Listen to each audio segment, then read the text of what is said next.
नमस्कार नमस्कार नमस्कार। मेरा नाम है राजीव कुमार बजाज यानी आरकेबी। आप देख रहे हैं मुझको इस वक्त एडवोकेट प्रदीप नाम्बियार जी के साथ। प्रदीप जी नमस्कार। नमस्कार सर, नमस्कार।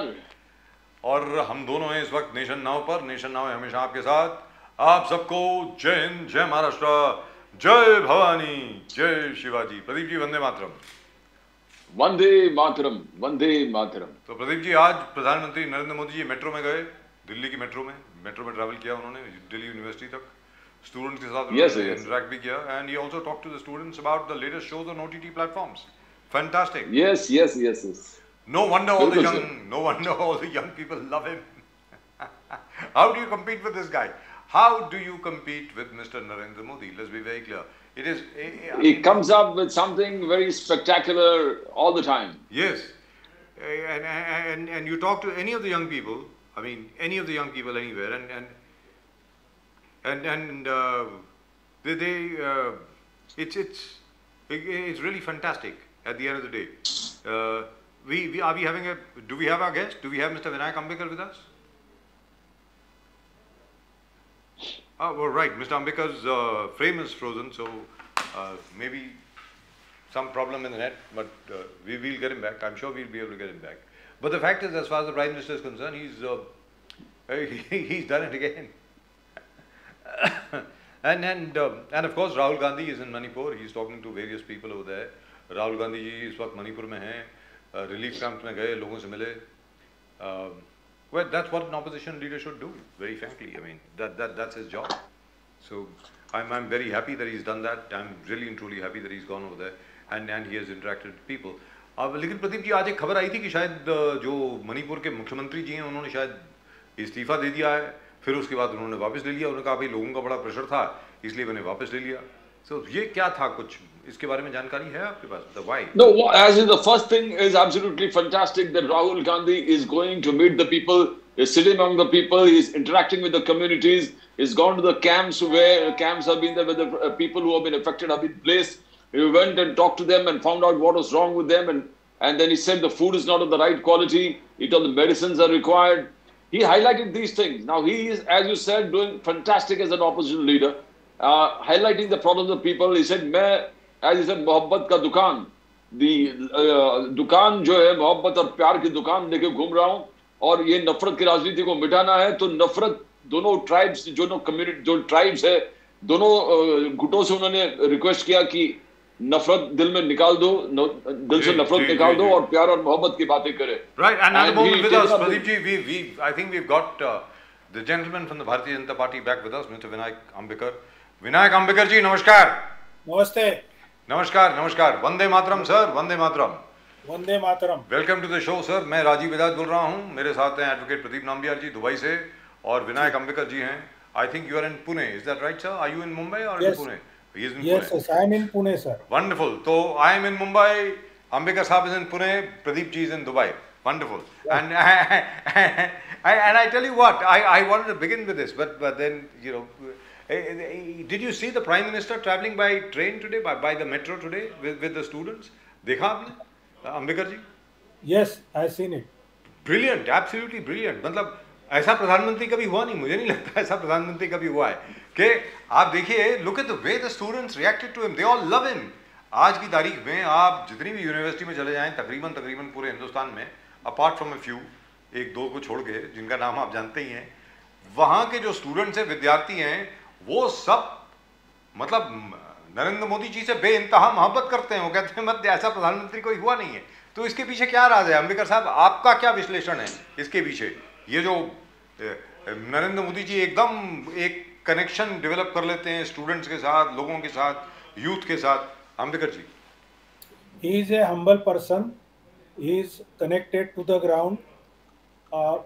In his mind he always likes to meet the people, but his security arrangements and the security people don't allow him to meet the people in many ways. बहुत समय और बहुत बार बार वो एक प्रयास करते हैं कि लोगों से मिले, खुद उनसे हाथ मिलाए, लोगों की बात सुने. जैसा हमने देखा है कि अमेरिका में या इजिप्ट में जैसा उन्होंने इंडियंस के साथ इंटरेक्ट किया, तो he likes it very much. तो वो उनका बेसिक नेचर है. He is man attached to the ground तो एक उनका नेचर है, उनको चाहिए कि ऐसा लोगों से कनेक्ट हो और लोगों की जो मनसा है, लोगों की जो रिएक्शन है, लोगों के जो फीडबैक है वो ले, ये उनका एक मन का दिल का उनकी चाहत है। लेकिन अंबिका साहब, the students were talking about the latest shows on OTT platforms and things like that, and the Prime Minister seemed to know all about it. मतलब, how does he keep? Does somebody brief him, or what happens? Even I don't know.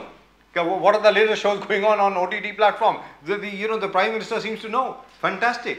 So, is there a group which is briefing him all the time कि इस चीज के बारे में बात करनी है, क्या करना है? मतलब अंबिकर साहब बताएं जरा, प्लीज। जो basically prime minister has so many arrangements, तो आप जो बोल रहे हैं कि कोई ग्रुप है, वो तो जरूर रहेगा, that is a protocol and that is the arrangement of the government, वो बेसिकली रहता ही है। मगर ग्रुप रहने से सब कुछ होता नहीं है, ग्रुप हो सकता है मगर दिल से तो उसको चाहत चाहिए ना। तो उनकी जो 24/7 कमिटमेंट है, लास्ट 20 साल में उन्होंने कोई भी छुट्टी नहीं ली है या कोई भी पर्सनल वर्क किया नहीं है, अपने फैमिली से पूरा संबंध अपने जो है उसको खत्म किया है, and he has dedicated his life to the country. So basically that commitment, that attachment is there, and so he knows everything. Fantastic. Pradeep ji, आज राहुल गांधी जो मणिपुर में था, मणिपुर में राहुल गांधी जी ने इस चीज को हाईलाइट कर दिया कि Violence will not help. Violence will not help Manipur. Rahul Gandhi ने आगे जाके अपने आप को ऑफर कर दिया, मैं प्यार और मोहब्बत के दुकान जो पूरे देश में उन्होंने जोड़ो यात्रा के माध्यम से किया था, बोले दोनों जो गुट है ट्राइब्स के, उनको हम प्यार और दुकान, फिर हाईलाइट कर दे कि बेसिक कम्युनिटीज वहां पर नहीं है, ना फूड है ना ढंग के है, उसको इम्प्रूव फूड चाहिए, और जो मेडिसिन है वो कम क्वालिटी में है, क्वांटिटी में है। तो दोनों उन्होंने सरकार से कहा कि you got a responsibility towards these people, please do that. तो how do you see Rahul Gandhi? Ambedkar साहब, राहुल गांधी का जिस प्रकार से रवैया है as an opposition leader visiting Manipur, highlighting the fault lines there, आप इसको कैसे देखते हो? Is it a political stunt और Rahul Gandhi really believing in that?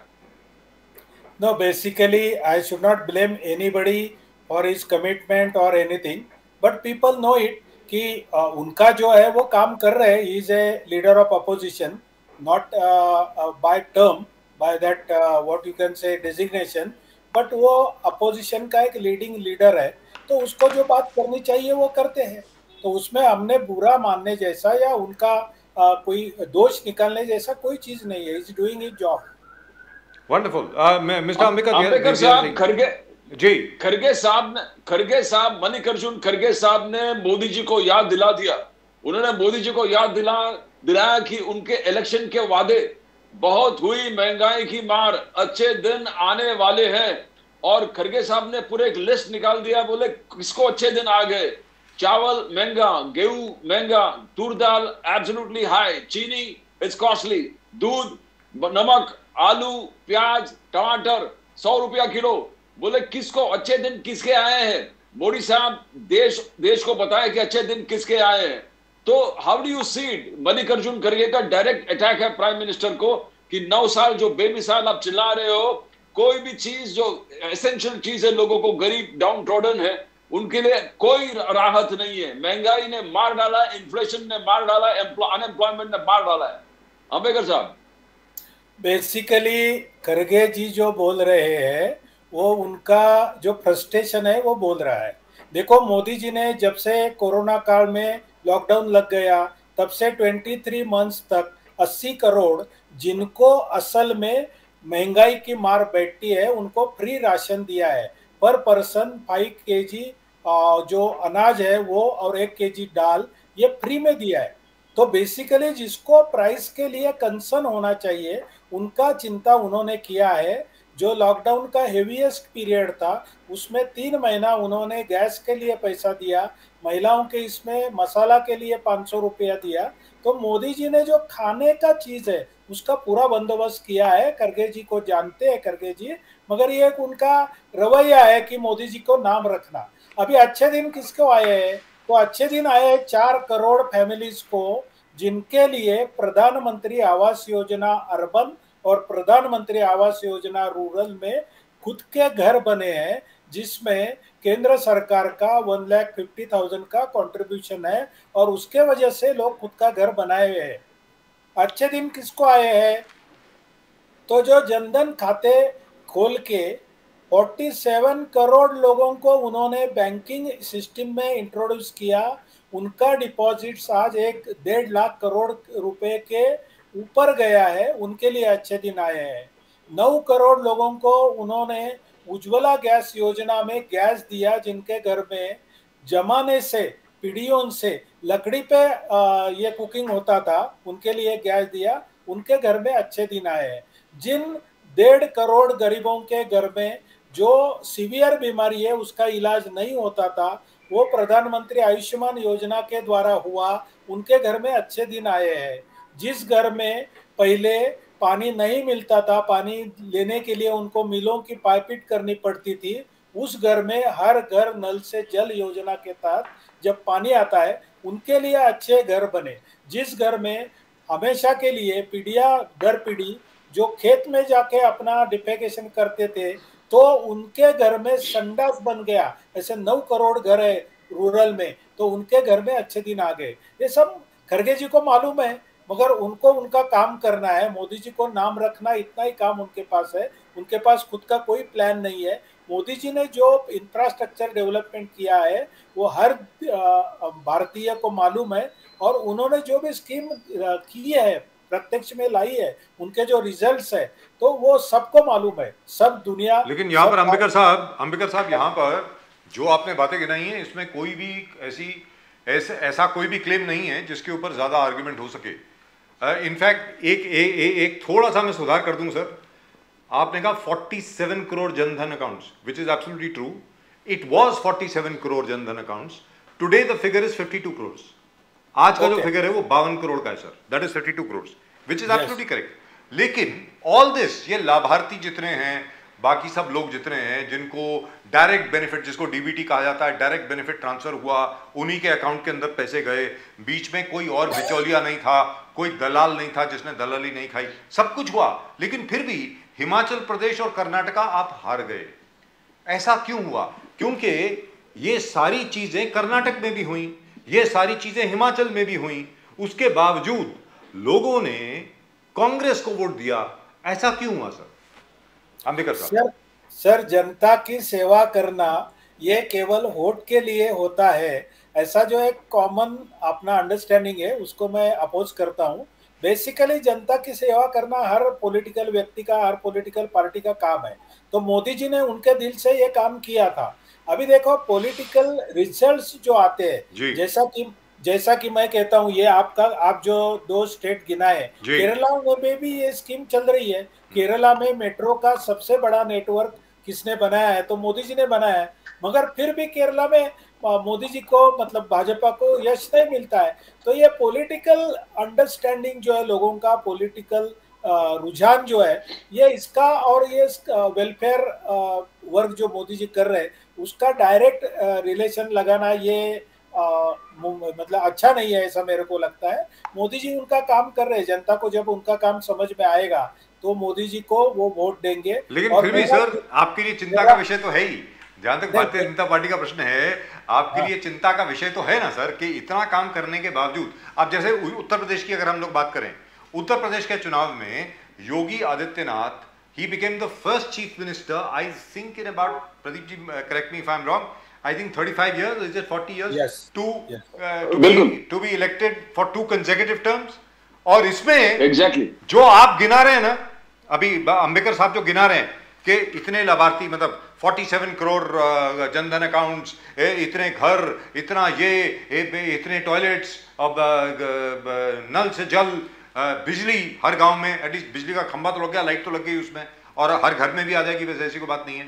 लेकिन वहां पर यह काम किया है। My point is this has worked over there in Uttar Pradesh, so why has it not worked in Karnataka? No, this is an analysis you have to do. मैं हर एक बीजेपी के प्रवक्ता से पूछता हूं साहब, या नेता से, कि आप ये एनालिसिस तो करें कि ऐसा क्या हुआ कि आपका दलित वोट और मुस्लिम वोट जो है वो पूरा का पूरा कंसोलिडेट होकर के कांग्रेस की तरफ चला गया। सर बेसिकली हिमाचल और कर्नाटक में जो लोकल लीडरशिप है, क्योंकि ये इलेक्शन जो आप बोल रहे हैं, जी। ये इलेक्शन विधानसभा के इलेक्शन थे, करेक्ट। तो ये एक तरह से लोकल इलेक्शन है। जी। तो इसमें लोकल लीडरशिप जो है उसका जो क्रेडिबिलिटी है या उसका जो काम करने का तरीका है, इट मैटर्स मोस्ट, मतलब जी। उसके लिए ज्यादा महत्व दिया जाता है। तो मोदी जी के काम के लिए उस जनता को, दोनों राज्यों की जनता के दिल में कोई शक है ऐसा कोई नहीं है, या ये मोदी जी के ऊपर का अविश्वास नहीं है, मगर ये लोकल लीडरशिप का थोड़ा सा एक तरफ से थोड़ा सा कम पड़ गए वो, ये इतना ही कारण है। तो बेसिकली ये दोनों राज्यों में मुझे 100% श्योरिटी है, और हमारे पार्टी ने सही तरीके से इसका एनालिसिस किया है, और हमारी पार्टी तो जी। 24/7 इलेक्शन मोड में रहती है, हमेशा उसका विचार करती है। तो जो लोग इसके लिए अपॉइंट किए गए हैं, जो कार्यकर्ता नेतागण अपॉइंट किए गए हैं, उन्होंने इसका 100% एनालिसिस किया है। आपकी और बात दुरुस्त है सर, आपकी आपकी बात से तकरीबन तकरीबन हर एक कोई सहमत होगा। तो इसीलिए अब मैं मुद्दे पे आता हूं। हम लोग महाराष्ट्र में, आप पुणे में बैठे हैं सर, महाराष्ट्र में हैं। महाराष्ट्र में आज की तारीख में महाविकास आघाड़ी के पास जो वोट शेयर है वो तकरीबन तकरीबन, अगर उद्धव ठाकरे जी का वोट शेयर अगर आप आधा भी कर दें, उससे भी कम कर दें, तो भी जाकर के 43% के करीब बनता है, विच इज ह्यूज। मतलब अगर गणित के हिसाब से देखा जाए तो एक तरफ एनडीए, दूसरी तरफ बीजेपी और शिंदे गुट यानी बीजेपी और जो अब आधिकारिक शिवसेना है, तो जीतना बड़ा मुश्किल होगा भारतीय जनता पार्टी और शिंदे ग्रुप को सर। एक साल में शिंदे और फडणवीस सरकार ने जो काम किए जी। हैं वो 2.5 साल में महाविकास आघाड़ी की सरकार नहीं कर सकी, ये जनता को दिख रहा है। जैसा समृद्धि मार्ग का उदाहरण ले लो, उन्होंने महाविकास आघाड़ी के सरकार ने उसको विरोध किया था, शिंदे सरकार आया, शिंदे फडणवीस सरकार, तो 6 महीने में उसका उन्होंने पूरा काम किया, और एक पहला फर्स्ट पेज उसका उन्होंने यूज में लाया है। तो बेसिकली ये दोनों जो नेतागण है, शिंदे और फडणवीस, इनके ऊपर का जो विश्वास है जनता का, वो हर दिन बढ़ते जा रहा है, और एक साल हमारे हाथ में है। तो मुझे पूरा विश्वास है कि ये साल भर में हम ऐसा काम करेंगे कि पूरा जो महाविकास आघाड़ी का जो वोट शेयर है वो हमारे तरफ पक्का आएगा। वैसे भी आप ये ध्यान में रखिए कि 2019 के इलेक्शन में हमारी ही गठबंधन जो था, भाजपा शिवसेना उस टाइम की, उसको ही विजय मिला था, और कंफर्टेबल मार्जिन था, जो कि ठाकरे जी ने उसको टाल के वो महाविकास आघाड़ी में गए खुद के पर्सनल इंटरेस्ट के लिए। वो बात छोड़ दीजिए, मगर ये बात जनता को जरूर समझ में आएंगे कि 2.5 साल में क्या हुआ और आगे के 2.5 साल में क्या हुआ, और जनता उसके ऊपर भाजपा और शिवसेना जो शिंदे गट है उसके लिए जरूर वोट करेंगे, ऐसा हमको विश्वास है। अंबेडकर जी, आपका समस्या यहाँ पर यह है कि उद्धव ठाकरे जी ने सब बाकी जितने भी पॉलिटिकल पार्टीज हैं उनको कहा कि 2024 में अगर मोदी जी को हम नहीं रोकते तो एक डिक्टेटोरियल, टोटालिटेरियन, ऑटोक्रेटिक रेजिम होगा, उसके बाद डेमोक्रेसी खात्मा है, there will be no democracy. तो आज जिस प्रकार से तमिलनाडु का गवर्नर ने एक मिनिस्टर सेंथिल को डिसमिस कर दिया, ये पहले बार इतिहास में कि गवर्नर कोई मंत्री को डिसमिस कर रहा है। अलग अलग चीज तो आपके जो टोटालिटेरियन तरीके से उद्धव ठाकरे जी ने कहा कि जिस तरीके से आप लोग एनफोर्स कर रहे हैं, लोकतंत्र खतरे में, राहुल गांधी का कहना। तो ये आप कैसे इमेज को हटाओगे? मोदी साहब का ये इमेज है टोटालिटेरियन, डिक्टेटोरियल, ऑटोक्रेटिक, इस चीज को कैसे हटाओगे? डेमोक्रेसी चाहिए, डेमोक्रेसी खतरे में है, ऑपोजिशन लीडर्स का कहना है। सर ये सबसे बड़ी हिपोक्रेसी है। जो पार्टी सब वंशवादी पार्टी है, जो उद्धव ठाकरे है, वो किसी की सुनते नहीं थे। उनके पार्टी के 40 जो आमदार थे, उनके दिल में क्या चल रहा है ये सुनने को उनको टाइम नहीं था, वो अपने बंगले में व्यस्त बैठे हुए थे। तो वो ऑटोक्रेटिक है क्या मोदी जी ऑटोक्रेटिक है? जो फडणवीस 2.5 साल दर दर हर गांव हर गली में जाके आए, वो ऑटोक्रेटिक है क्या? खुद के बंगले में बैठ के राज करने वाले उद्धव जी ऑटोक्रेटिक है? तो बेसिकली ये बिगेस्ट हिपोक्रेसी है। जो पार्टी पटना में इकट्ठी आई थी वो सब वंशवादी पार्टी थी। राहुल गांधी जी के पार्टी के G23 लीडर्स जो है वो बोल रहे हैं कि गांधी घराने का हमको अभी पूरा उसमें अध्यक्ष पद की जो ये है उनका होल्ड वो निकालने का है, तो वो निकालने के लिए उनको 2 साल लगे। दूसरा पार्टी का गांधी घराने से बाहर का आदमी को कांग्रेस पार्टी का अध्यक्ष बनाने के लिए उन्होंने 2 साल विरोध किया। तो ये ऑटोक्रेटिक है क्या? मोदी जी ऑटोक्रेटिक है? ये जनता को समझता है, इन्होंने कुछ भी बोलने दो, कौन ऑटोक्रेटिक है ये सबको समझता है। स्टालिन भी क्या है? वंशवादी है। तो ये सब लोगों की जो वंशवादी मानसिकता है, इससे जनता ये कोई फंसने वाली नहीं है। उनको मालूम है ये सब ऑटोक्रेटिक लोग हैं, मोदी जी ऑटोक्रेटिक नहीं है। अंबेडकर साहब यहाँ पर एक मिनट, प्रदीप जी एक मिनट, अभी अभी अगर इसी के ऊपर अगर बात करें, यहीं महाराष्ट्र और इसके आसपास ही जरा रहें, उसके बाद आप आम आदमी पार्टी के बारे में पूछें। अंबेडकर साहब, केसीआर साहब जो हैं वो भी महाराष्ट्र के अंदर आ गए हैं, पंढरपुर गए थे अभी वो, उन्होंने कल आषाढ़ी एकादशी थी, उन्होंने मतलब दर्शन भी किए, सब कुछ किया। अब उन्होंने उपवास रखा कि नहीं रखा मुझे मालूम नहीं है, बाकी सब लोगों ने तो रखा। ये कहा जा रहा है कि भारतीय जनता पार्टी ने उनको बहुत सराहना की है, उनकी बहुत उनको बढ़ावा दिया है, उनको एक तरीके से आमंत्रित किया है कि आकर के शरद पवार जी का जो होल्ड है इन इलाकों पर उसको खत्म किया जाए। अंबेडकर साहब, बिल्कुल झूठ है ये। एक तरफ आप ये जो अपोजिशन वाले हमको ऑटोक्रेटिक बोलते हैं, और जो डेमोक्रेसी ने केसीआर को राइट दिया है कि कोई भी राज्य में जाए और अपना पार्टी बढ़ाए, उसको वो अपोज कर रहे हैं क्योंकि वो घबरा रहे हैं। तो बेसिकली केसीआर आए, उन्होंने उनका काम किया, मगर उनका जो मॉडल है कि पैसा फेंक के पार्टी बड़ा करना, ये महाराष्ट्र में चलने वाला नहीं है। भारतीय जनता पार्टी और पहले का जनसंघ 1950 से आज तक इतना मेहनत किया करके इतना बड़ा संगठन देश में तैयार हो गया है। 1980 से भारतीय जनता पार्टी संगठन बांध रहा है, तो हम इतने इस लेवल तक पहुंचे हैं। तो केसीआर आ जाए और महाराष्ट्र में संगठन बनेगा और उनके पार्टी को बढ़ावा मिलेगा, ये सब कोई झूठ है, ये कोई भी होने वाला नहीं है। और हम इससे कोई डरते नहीं, हम इतना मानते हैं कि केसीआर कभी भी आ सकते हैं, उनका एक डेमोक्रेटिक राइट है, उनके पार्टी का प्रचार कर सकते हैं। सर डरने की बात नहीं, आपके लिए तो बहुत अच्छा है, ये तो एमबीए के तो वोट काटने वाले नहीं, वोट कटवे वो नहीं है, क्योंकि उनको कोई भी वोट मिलने वाला नहीं है, कटने जैसा वोट भी नहीं मिलने वाला। जय प्रदीप जी, आप आम आदमी पार्टी के बारे में बोलिए सर।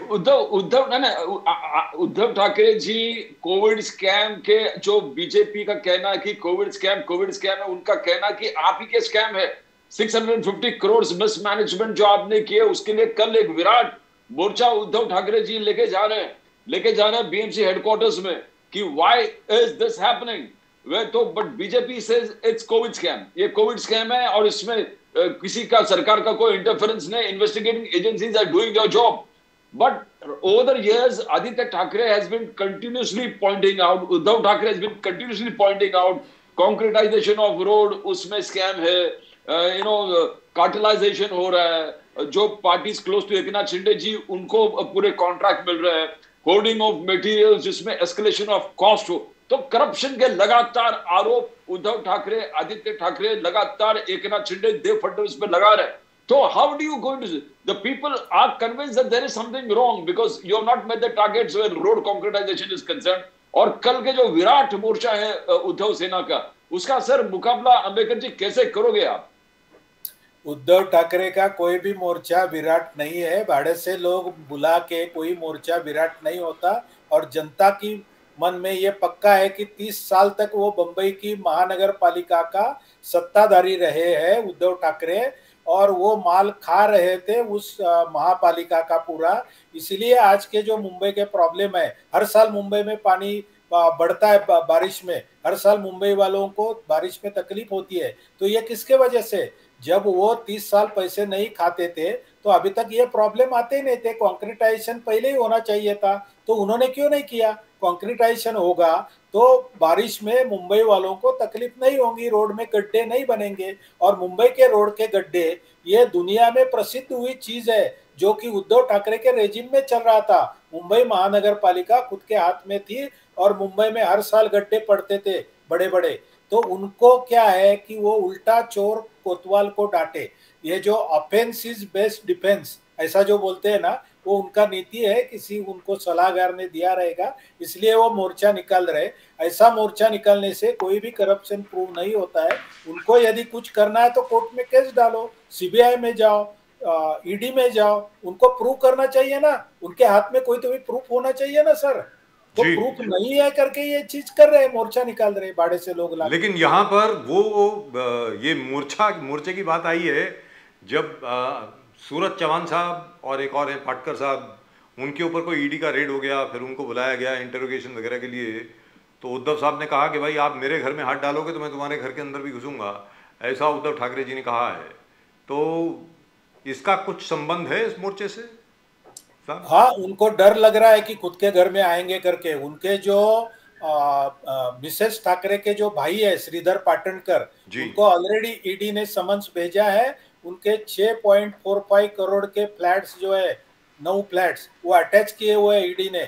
और उनकी जो एक एंट्री है ईडी ने ढूंढ निकाली है, वो 20 करोड़ रुपए की है। और जो उद्धव ठाकरे का जो आदित्य ठाकरे और जो मिसेस ठाकरे है, उनकी जो एक कंपनी थी, वो एक जो हवाला डीलर था, ये श्रीधर पाटणकर की केस में इन्वॉल्व हुआ, चतुर्वेदी करके, नंद किशोर चतुर्वेदी, उनको दिया है इनका कंपनी। अभी जी ठाकरे कंपनी फैमिली का कंपनी जिस चतुर्वेदी को दिया, उस चतुर्वेदी ने 20 करोड़ रुपया ये पाटणकर के अकाउंट में ट्रांसफर किया, अनसेक्योर्ड लोन, कोई भी गारंटी नहीं है।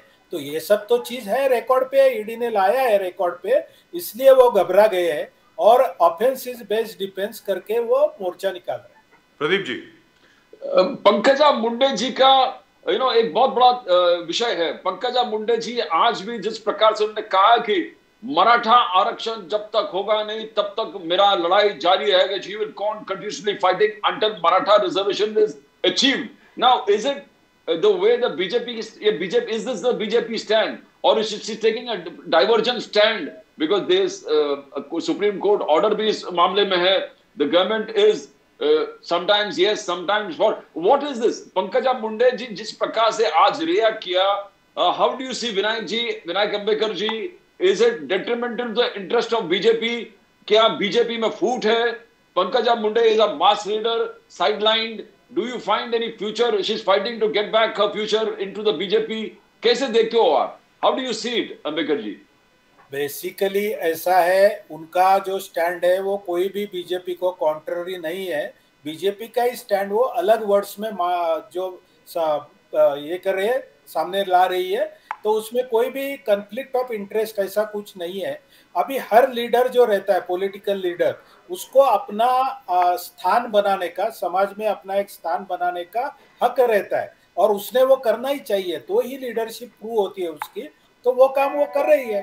तो उसमें ऐसा बीजेपी के लिए कन्फ्लिक्ट है, बीजेपी से उसका कोई झगड़ा है, ऐसा कोई बात मेरे को लगता नहीं है। वो हमारी देश की महामंत्री जी है, तो महामंत्री बनना कोई आसान काम नहीं है। उनके ऊपर कोई राज्यों की जिम्मेवारी दी गई है और वो अच्छी तरह से वो निभा रही है। तो मुझे तो कोई कॉन्ट्ररी इंटरेस्ट दिखता नहीं है इसमें। But you know, where but Pradeep ji, what he mentioned, it's a very important point. What Mr. Ambedkar just mentioned. Let's not let it go without a couple of more questions. I want some clarity on this. He said Mr. Rashmi Thakre's brother, Mr. Patankar, has been summoned by the ED, and at least 4 of his flats have already been attached by the Directorate of Enforcement. And then there is an entry of around 20 crores which has been found in somebody's account. तो sir ये हम समझे कि पाटनकर साहब की जो हवालात का जो उनका सफर है बस शुरू हो गया है, कहने का मतलब ये हुआ, बस जेल जाने वाला है। सर, लीगल मैटर्स में मैं कोई कमेंट करने का अधिकार रखता नहीं हूँ, वो ईडी का अधिकार है, क्या करना है वो। मुझे जब तक खबर है तब तक पाटनकर जी ईडी के सामने 1-2 बार गए नहीं थे। अभी गए हैं क्या मुझे मालूम नहीं है, मगर जो मैंने बोला कि ईडी का उनको समन्स है, ईडी ने उनके फ्लैट्स अटैच किए, ठाणे के फ्लैट्स है, और मेरे वारदात के हिसाब से नीलांबरी अपार्टमेंट करके नाम है, और वो उनके 6 या 9 फ्लैट उनके अटैच्ड है, ये कंफर्म है, कंफर्म न्यूज है। Right, And what about Mr. Aditya Thackeray, sir? Is he also under the scanner? Sir basically जो मैंने नाम दिया चतुर्वेदी, जो हवाला डीलर है, हु इज इन्वॉल्व, उनकी पहले इंक्वायरी हो गई एक ज्वेलर्स की केस में। ईडी के 2017 के मनी लॉन्ड्रिंग के जो इन्वेस्टिगेशन था उसमें पहले नंदकिशोर चतुर्वेदी की इंक्वायरी हो गई। वो नंदकिशोर चतुर्वेदी की इंक्वायरी में सॉरी ज्वेलर की पहले इंक्वायरी हुई, उसमें नंदकिशोर चतुर्वेदी जी का लिंक आया जो कि बड़ा हवाला डीलर है। उसके इंक्वायरी के तरफ वो पाटनकर जी का नाम आया जिनके अकाउंट में उन्होंने 20 करोड़ का अनऑथर मतलब अनसिक्योर लोन ट्रांसफर किया था विदाउट एनी सिक्योरिटी। तो वो हवाला ट्रांजैक्शन था, ये क्लियर हो गया। और ये सब होने के बाद में पाटनकर जी को पक्का ईडी का समझ गया है और वो उधर गए हैं या नहीं मेरे को मालूम नहीं, मगर उनका प्रॉपर्टी प्रोविजनली अटैच्ड है। Right. So which means Pradeep ji, we are looking at lots of arrests in the Thackeray family. कहने का मतलब ये हुआ। ये हो सकता है कि पाटनकर साहब भी अंदर जाएं, रश्मि जी भी अंदर जाएं, आदित्य ठाकरे साहब भी जाएं। मैं नहीं बोल रहा हूँ क्योंकि ये लीगल मैटर है, उसको मैं बोलने का कोई सर मैं ये नहीं कह रहा हूँ आप बोल रहे हैं। सर मैं ये नहीं बोल रहा हूँ कि आप बोल रहे हैं। दो तीन चीजों में जो बीजेपी का कहना है कि BJP are torch bearers of democracy, लोकतंत्र के टॉर्च बेयरर्स है, गाइडिंग लाइट है, मगर जो ऑर्डिनेंस दिल्ली से आपने बनाए हैं केजरीवाल जी को परेशान करने के लिए, गवर्नर ने जिस प्रकार से एक मिनिस्टर को डिसमिस कर दिया, these are the first things जो आपको प्रूव करना पड़ेगा लोगों को कि we are a democratic institution. आप इसको कैसे प्रूव करेगा? बिकॉज सबके मन में शंका है कि ऑर्डिनेंस के बारे में गवर्नर एक मिनिस्टर को डिसमिस करना चैलेंज गवर्नमेंट में, you have a lot to convince the people. Vinayak ji, basically sir एक तो है कि डेमोक्रेसी को बचाना है, इसके दो अंग है। एक अंग ऐसा है कि जो गलत व्यवहार हो रहा है उसको रुकाना है। तो बेसिकली गवर्नर का काम है कि उसको डेमोक्रेट, उसके ऊपर सेंथिल के ऊपर क्या आरोप है वो आपने सुने हैं सब। वो आरोप होने के बाद में भी यदि हमारे महाराष्ट्र में भी ऐसा हुआ था कि इतने गंभीर आरोप होने के बाद में भी महाविकास आघाड़ी ने कोई मंत्री को उसका इस्तीफा लेने से इनकार कर दिया, उसको पोस्ट में कायम रख दिया। तो गवर्नर का एक काम है कि जिसके ऊपर आरोप हो गए, जिसके ऊपर प्रूफ है, तो उसको मंत्री न रहने देने का गवर्नर का काम है sir. Sir, but he does not have the right. He does not constitutionally. The governor does not have the right. What he does have is that he can advise the chief minister कि भाई अच्छा होगा कि इनको जरा हटा लीजिए। What the governor of Tamil Nadu has done, he has dismissed the minister. He can't do that, sir. Anyway, he had not basically sir, he has written to the chief minister. Yes. So he had done his job. And in case of Delhi, तो ऐसा तो नहीं है कि सेवाएं कोई party उसको hijack करे, अपने इसमें ले जाए, अपने पक्ष में ले जाए। अभी अरविंद केजरीवाल का बंगलो है तो उसमें रिनोवेट करने के लिए सब सेवाएं लगाए और उसमें करोड़ों रुपया खर्चा करे और हमारा केंद्र सरकार जो है वो चुप बैठा जाए, ऐसा तो नहीं हो सकता। Sir, over here, let's be very clear. Let's not get into that. Fact is, a 5-judge constitutional bench ruled on the subject. This ordinance seeks to overturn a 5-judge constitutional bench's decision of the Supreme Court of India. Now it is up to the Supreme Court to decide as to what is going to happen. Let's be very clear. आगे supreme court का निर्णय रहेगा कि क्या cabinet के पास ये हक है कि एक ऑर्डिनेंस द्वारा या कैबिनेट रेजोल्यूशन द्वारा उनकी जजमेंट को उल्टा कर दिया जाए। ये तो सर उच्चतम न्यायालय ही तय करेगा। फिलहाल विनायक साहब, अंबेकर साहब, बहुत बहुत धन्यवाद आपका हमारे साथ जुड़ने के लिए फॉर द फर्स्ट टाइम। बहुत मजा आया आपसे बात करके। Thank you so much sir, wonderful talking to you. नमस्कार, वंदे मातरम सर, वंदे मातरम। थैंक यू, वंदे मातरम। Thank you very much sir, thank you so much.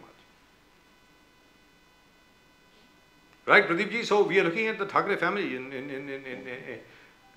under the ED scanner. I mean, Ambedkar ji बहुत information दे चुके, it's already there, but he highlighted it very well. Yes. Which is the ED investigations going through, just line of investigations, and it's very bad news if it's true.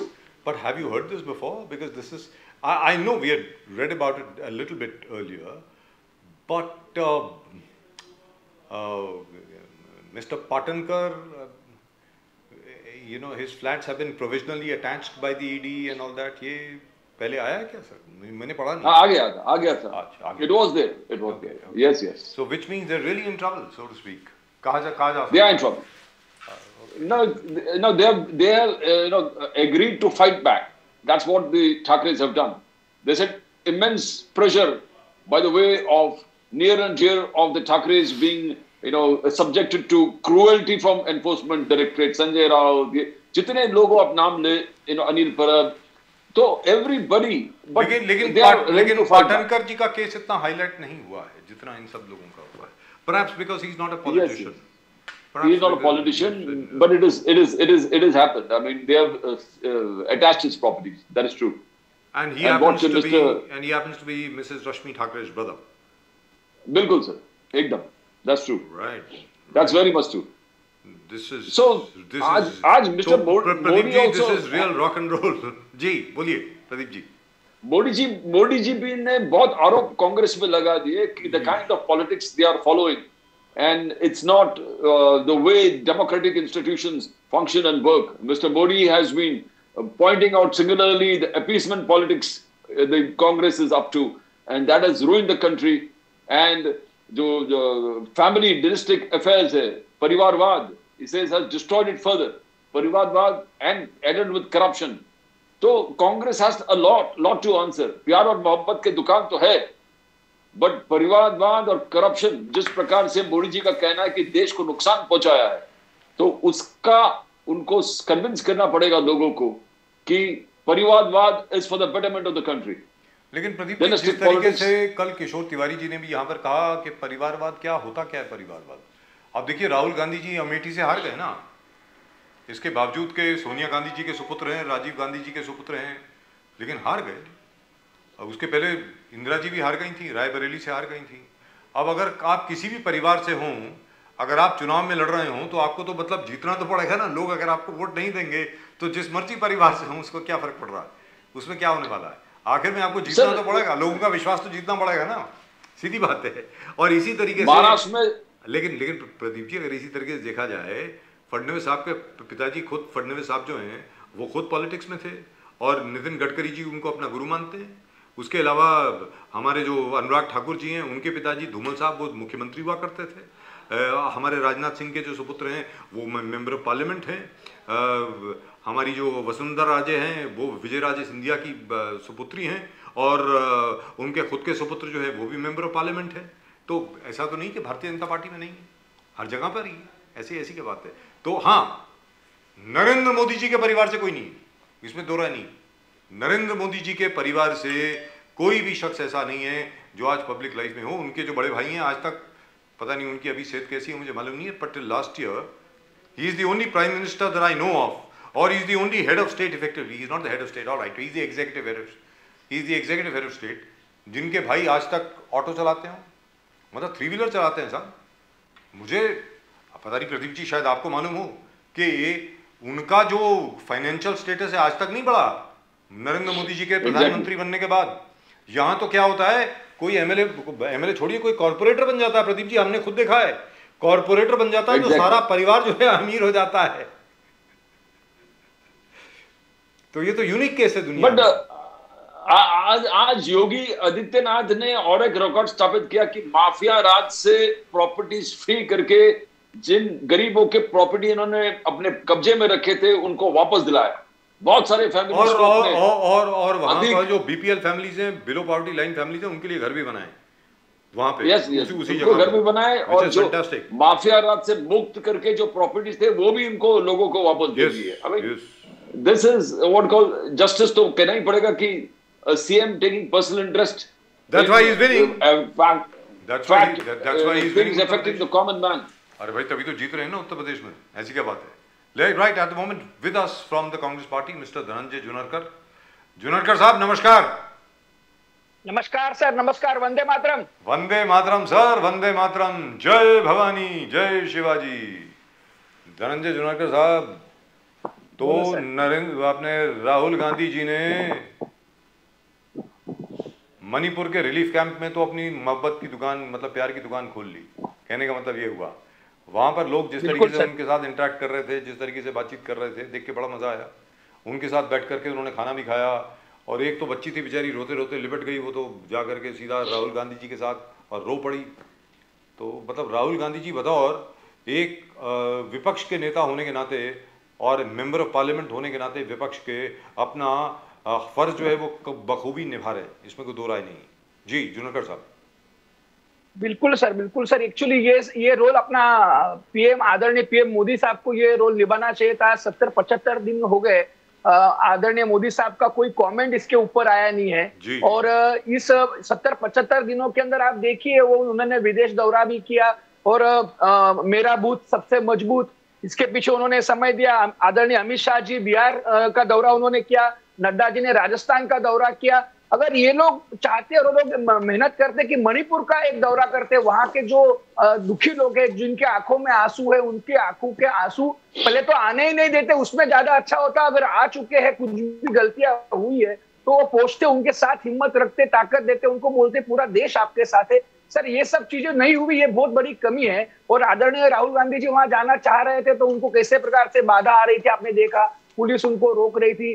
तो ये जो एक छोटी दिल की राजनीति है, ये बिल्कुल अच्छी नहीं लगती। हम हमारे देश के जो बांधव है, हमारे बंधु है, अलग राज्य में रहते हैं, क्या वहां जाने से हमको रोका जाएगा? क्या हम लोग उनके दुख में शरीक होकर उनकी ताकत बढ़ाने के काम भी नहीं हम लोग कर सकते? क्या मतलब किस मोड़ के ऊपर सर हम आ गए?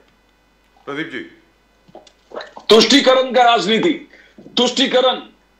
Narendra Modi prime minister of the country ने कहा कि Congress is indulging politics of तुष्टीकरण।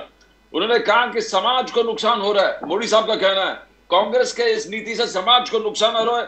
अनेक जातियों के बीच में दरार पैदा करके जातियों को आपस में झगड़ा करा रहा है। ये अपीसमेंट पॉलिटिक्स, तुष्टीकरण का राजनीति, ये आप पे डायरेक्ट चार्ज लगा दिया है। ये तुष्टीकरण का राजनीति और परिवारवाद, जो करप्शन भरा हुआ परिवारवाद, ये दो चीज आज मोदी साहब ने हाईलाइट कर दिया। उन्होंने कहा कि this things will not go, this things is destroyed.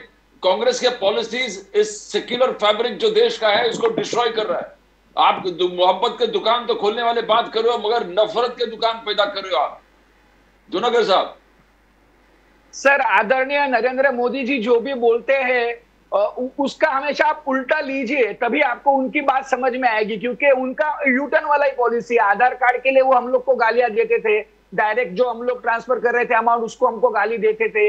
MNREGA के लिए हमको गाली देते थे। तो मोदी जी का हमसे बहुत प्यार करते हो। एक्चुअली वो जो बोलते हैं वो खुद करना चाहते होते हैं, लेकिन वो कर नहीं सकते। वो फिर उन लोग इमिडिएट कर नहीं पाते, तभी वो हम लोग को गाली देते कि ये ऐसा कर रहे, ये ऐसा कर रहे। आप देखिए हर चीज वो कांग्रेस की इमिटेट करते, जैसे आधार कार्ड देखा आपने, जीएसटी देखा, मनरेगा देखा, और अभी आज लास्ट 9 साल से वो सत्ता पे है। आप मुझे बताइए, उन्होंने एक वो जो मेक इन इंडिया वाली बात की थी, startup India, skill India, smart city, ये सब चीजें अभी उनके बोलने में आती ही नहीं सर। तो ये अभी ये पॉइंट हटा के जैसे जैसे इलेक्शन की डेट पास आ रही है, आपको यही द्वेष, जाति, हिंसा, हिंदू मुस्लिम यही आपको सर देखने को मिलेगा। तो ओरिजिनली ये खुद ये सब चीज कर रहे हैं। लेकिन जुनेकर साहब, जहां तक के प्रदीप जी जुनेकर साहब, यस जहां तक मोदी जी का प्रश्न है, देखिए साहब, मोदी जी प्रधानमंत्री हैं, मोदी जी देश के प्रधानमंत्री हैं। और देश के प्रधानमंत्री अगर मान लीजिए किसी ऐसे स्टेट में चले जाएं जब वहां स्थिति बहुत ज्यादा गर्म हो, तो हो सकता है कि कोई शरारती तत्व, जैसे कांग्रेस से प्रोत्साहित शरारती तत्व हो सकता है कि वो स्थिति को और बिगाड़ भी सकते हैं। तो आपको एक और मौका मिल जाएगा मोदी जी के ऊपर उंगली उठाने का। तो शायद इस वजह से रणनीति के तौर पर वो नहीं गए हों। और अमित शाह जी क्योंकि हैंडल तो कर रहे हैं, आखिरकार अमित शाह जी बहुत कॉम्पिटेंट हैं, हैंडल कर रहे हैं ना सिचुएशन मणिपुर की। और यहाँ पर जैसे आर्मी ने कहा कि भाई we will not fire on civilians के ऊपर हम फायरिंग नहीं करेंगे, लेकिन जैसा अमित शाह जी ने कहा कि भाई देखिए सिचुएशन कंट्रोल करने को एक मिनट लगता है, कितना टाइम लगेगा जुनेकर साहब? वहां पर गोलियों की बौछार हो जाए, 30-40 लाशें बिछ जाएं, सब लोग अपने घर में चले जाएंगे भाग के दुबक के, सिचुएशन कंट्रोल में आ जाएगी, लेकिन लोग तो मरेंगे ना। तो इसलिए बड़े सब्र से काम लिया जा रहा है, ऐसा कहा जा रहा है। आपकी क्या राय है इसमें, वो जरा बताएं जुनेकर साहब। सर आपने ये जो कहा जा रहा है ये सेंटेंस बोल के पूरा चेंज कर दिया, क्योंकि आपने जो कांग्रेस के ऊपर आरोप किया कि वो पीएम वहां जाने के बाद कांग्रेस के शरारती तत्व, सर ये बहुत डेंजरस आरोप है और इसका मैं सर ये आरोप को मैं नाकारता हूं। और कांग्रेस अगर मोहब्बत की दुकान जो आदमी 4-4 हजार किलोमीटर चलता है सुबह 4 बजे से लेके, हम लोग सर प्रेम बांटने वाले लोग हैं, आपने अहिंसावादी लोग हैं, हमारे आपने इतने साल पत्रकारिता की सर, हमारा एक भी आंदोलन आप दिखाइए कि जो हिंसात्मक होगा और जो किसी को पीड़ादायक होगा, ऐसा कोई आंदोलन हमने सर आज तक नहीं बहुत किया। लंबा हो जाएगा सर संविधान सर, उसके लिए मुझे 100 शो करने पड़ेंगे आपके साथ। एक एक आंदोलन आपका यानी कांग्रेस का आपके पैदा होने के पहले से कितनी उसमें जाने गई, कितना क्या कुछ गया। चलिए छोड़िए उस बात को, अभी इसकी बात करें जहां तक अभी का सवाल है। और ये मैं अभी आपको बता दूं, कल हमारे साथ लक्ष्मण सौजी साहब थे, हमारे बड़े अच्छे मित्र हैं नासिक से, भारतीय जनता पार्टी के प्रवक्ता हैं, वरिष्ठ कार्यकर्ता हैं राष्ट्रीय स्वयंसेवक संघ के, भारतीय जनसंघ के और अब भारतीय जनता पार्टी के। उन्होंने साफ तौर पर आरोप लगाया है कि मणिपुर की आगजनी में जब इन्वेस्टिगेशन होगा तो गांधी परिवार का नाम उसमें आएगा, ऐसा उन्होंने कहा है।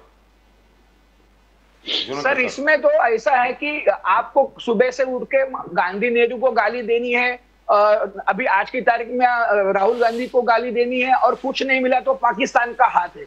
ये 3-4 चीजें पकड़ के अगर राजनीति करनी है तो सर इसका कभी सर मणिपुर में पाकिस्तान नहीं है, मणिपुर में चाइना है सर। क्या बात कर रहे हैं? नहीं वही नहीं, मैं एक बात बता रहा हूँ, जनरली इनका जिस प्रकार से हर चीज को लोग जवाब देते हैं या जो एजेंडा खड़ा करते हैं, सर इनका यही रोल है। आपने अच्छी वो याद करा दिया, चाइना की बात मैं भूल जाता हूँ सर, आपसे सीखे वापरना। सर आपसे सीखे, आप ही से सीखे। नहीं कांग्रेस हर चीज के लिए एक जमाने में फॉरेन हैंड की बात करती थी, इसमें विदेशी आते हैं। हाँ बोलिए ना सर, साहब बोलिए। सर आपके सामने जितना बहुत मुश्किल है, पर मैं कोशिश करता हूँ। सर संविधान के अनुच्छेद 355 है सर, 355 में लिखा है कि अगर कोई परचक्कर अपने पे आता है या अंदरूनी आपका अशांति है तो वो अपना फेडरल राज्य के हिसाब से, संघ राज्य के हिसाब से देश की जिम्मेदारी है, पीएम की, केंद्र सरकार की जिम्मेदारी ये काम करे। अगर आपने बोला आदरणीय अमित शाह जी ये काम कर रहे हैं तो इसका मतलब वहां का सीएम फेल है। और आप अभी शो शुरू होने के पहले आपने बोला कि आदरणीय योगी जी ने ये किया, आदरणीय योगी जी ये कर रहे हैं। तो एक बड़े मणिपुर से एक बहुत बड़े राज्य में एक व्यक्ति कायदा कानून पालन करने के लिए क्या कर सकता है, और यही चीज वहां का मणिपुर का मुख्यमंत्री क्यों नहीं देखता? क्या उसको दिमाग में नहीं आ रहा कि मुझे क्या करना चाहिए, वहां की लॉ ऑर्डर कैसा करना चाहिए? डबल इंजन की सरकार आप बोलते हो, आपके पास सब कुछ है, आपके पास फिर इंटेलिजेंस की कमी है। इसका मतलब अगर ये ऐसा हो रहा है, 100 आदमी मर रहे हैं, मंत्रियों के घर जलाए जा रहे हैं, 400 आदमी जख्मी है, 40,000 के आसपास लोग कैंप के अंदर उनको रखना पड़ रहा है। सर ये गवर्नमेंट का फेलियर है, आप ये क्यों नहीं मानते सर? गवर्नमेंट का तो फेलियर है ही, उसमें कोई दो राय नहीं है, वो तो गवर्नमेंट खुद मानती है।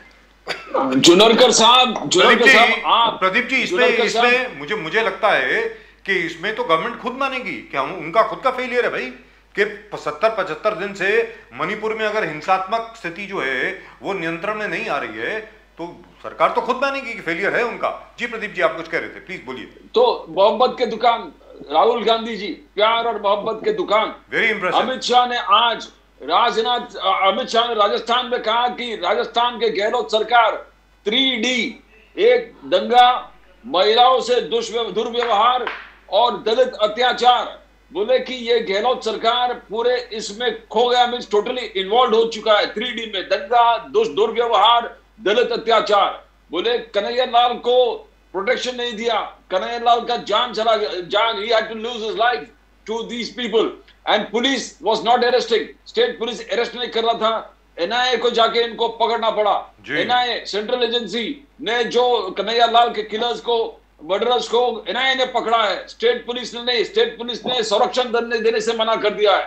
नंबर 1 है करप्शन में गहलोत सरकार। तो ये 3D का चैलेंज आप कर सकते, क्या अमित शाह लोगों को कन्विंस कर पाएंगे? दंगा, दुर्व्यवहार, दलित अत्याचार, कन्हैया लाल, तो कैसे देखते हो आप? मोहब्बत के दुकान मगर मिसमैनेजमेंट है सर। आपको याद है ना कन्हैया लाल कौन था? जुनकर साहब आपको याद है ना कन्हैया लाल के बारे में? आपको याद है ना वो सर तन से जुदा नुपुर शर्मा जी, हाँ नुपुर शर्मा जी ने जो कहा था वही कन्हैया लाल है जी। दर्जी बेचारा। जी हाँ बोलिए सर। सर अभी जितनी भी आपने बातें की, थोड़ा सा पास्ट टेंस में जाएंगे तो हेमंत बिस्वा जी के लिए क्या बोल रहे थे आदरणीय मोदी जी, और आज उनके वो आंखों का ब्लू बॉय हो गए जो उल्टा सुल्टा कमेंट करते बीजेपी के लिए और एजेंडा सेट करने का काम करते हैं। हेमंत बिस्वा जी के लिए क्या बात की थी आपको ये आइडिया रहेगी अभी। और आपको एक छोटी सी बात बोलता हूँ सर, तो एक मिनट जुनेकर साहब, आप क्या बोल रहे हैं? आपको मालूम है ना क्या बोल रहे हैं आप?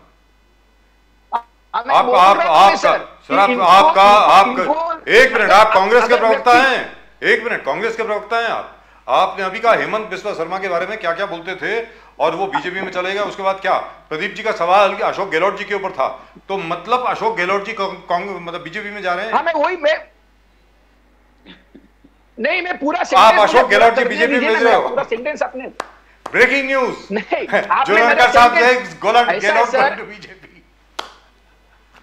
सर आपने मेरा सेंटेंस पूरा करने नहीं दिया मुझे, बीच में आपने, तो मैं आपको ये मैं उनकी पॉलिसी, हाँ सर, मैं उनकी पॉलिसी आपको बता रहा था कि जिस प्रकार से ये लोग जो जब बोलते कि डबल इंजन की सरकार अगर हमारी है तो आपको आशीर्वाद मिलेगा, अगर हमारी बीजेपी वहां चुन के नहीं आएगी तो आपको आशीर्वाद नहीं मिलेगा। सर कर्नाटक का उदाहरण लीजिए, वहां जो अन्न भाग्य योजना थी चावल के बारे में जो हमने बात की, उन्होंने सेंट्रल गवर्नमेंट से चावल रोक दिया। और राजस्थान की जो नहर परियोजना है सर, उसका बजट 13,500 करोड़ का था, मतलब 500 करोड़ का है, और बीजेपी ने कहा अगर हम सत्ता में आए तो ये बजट हम 46,000 करोड़ का करेंगे। मतलब अगर अभी कांग्रेस की गवर्नमेंट है तो आपको पैसा नहीं मिलेगा, आपको कांग्रेस को हराना पड़ेगा तभी आपको बीजेपी का आशीर्वाद मिलेगा।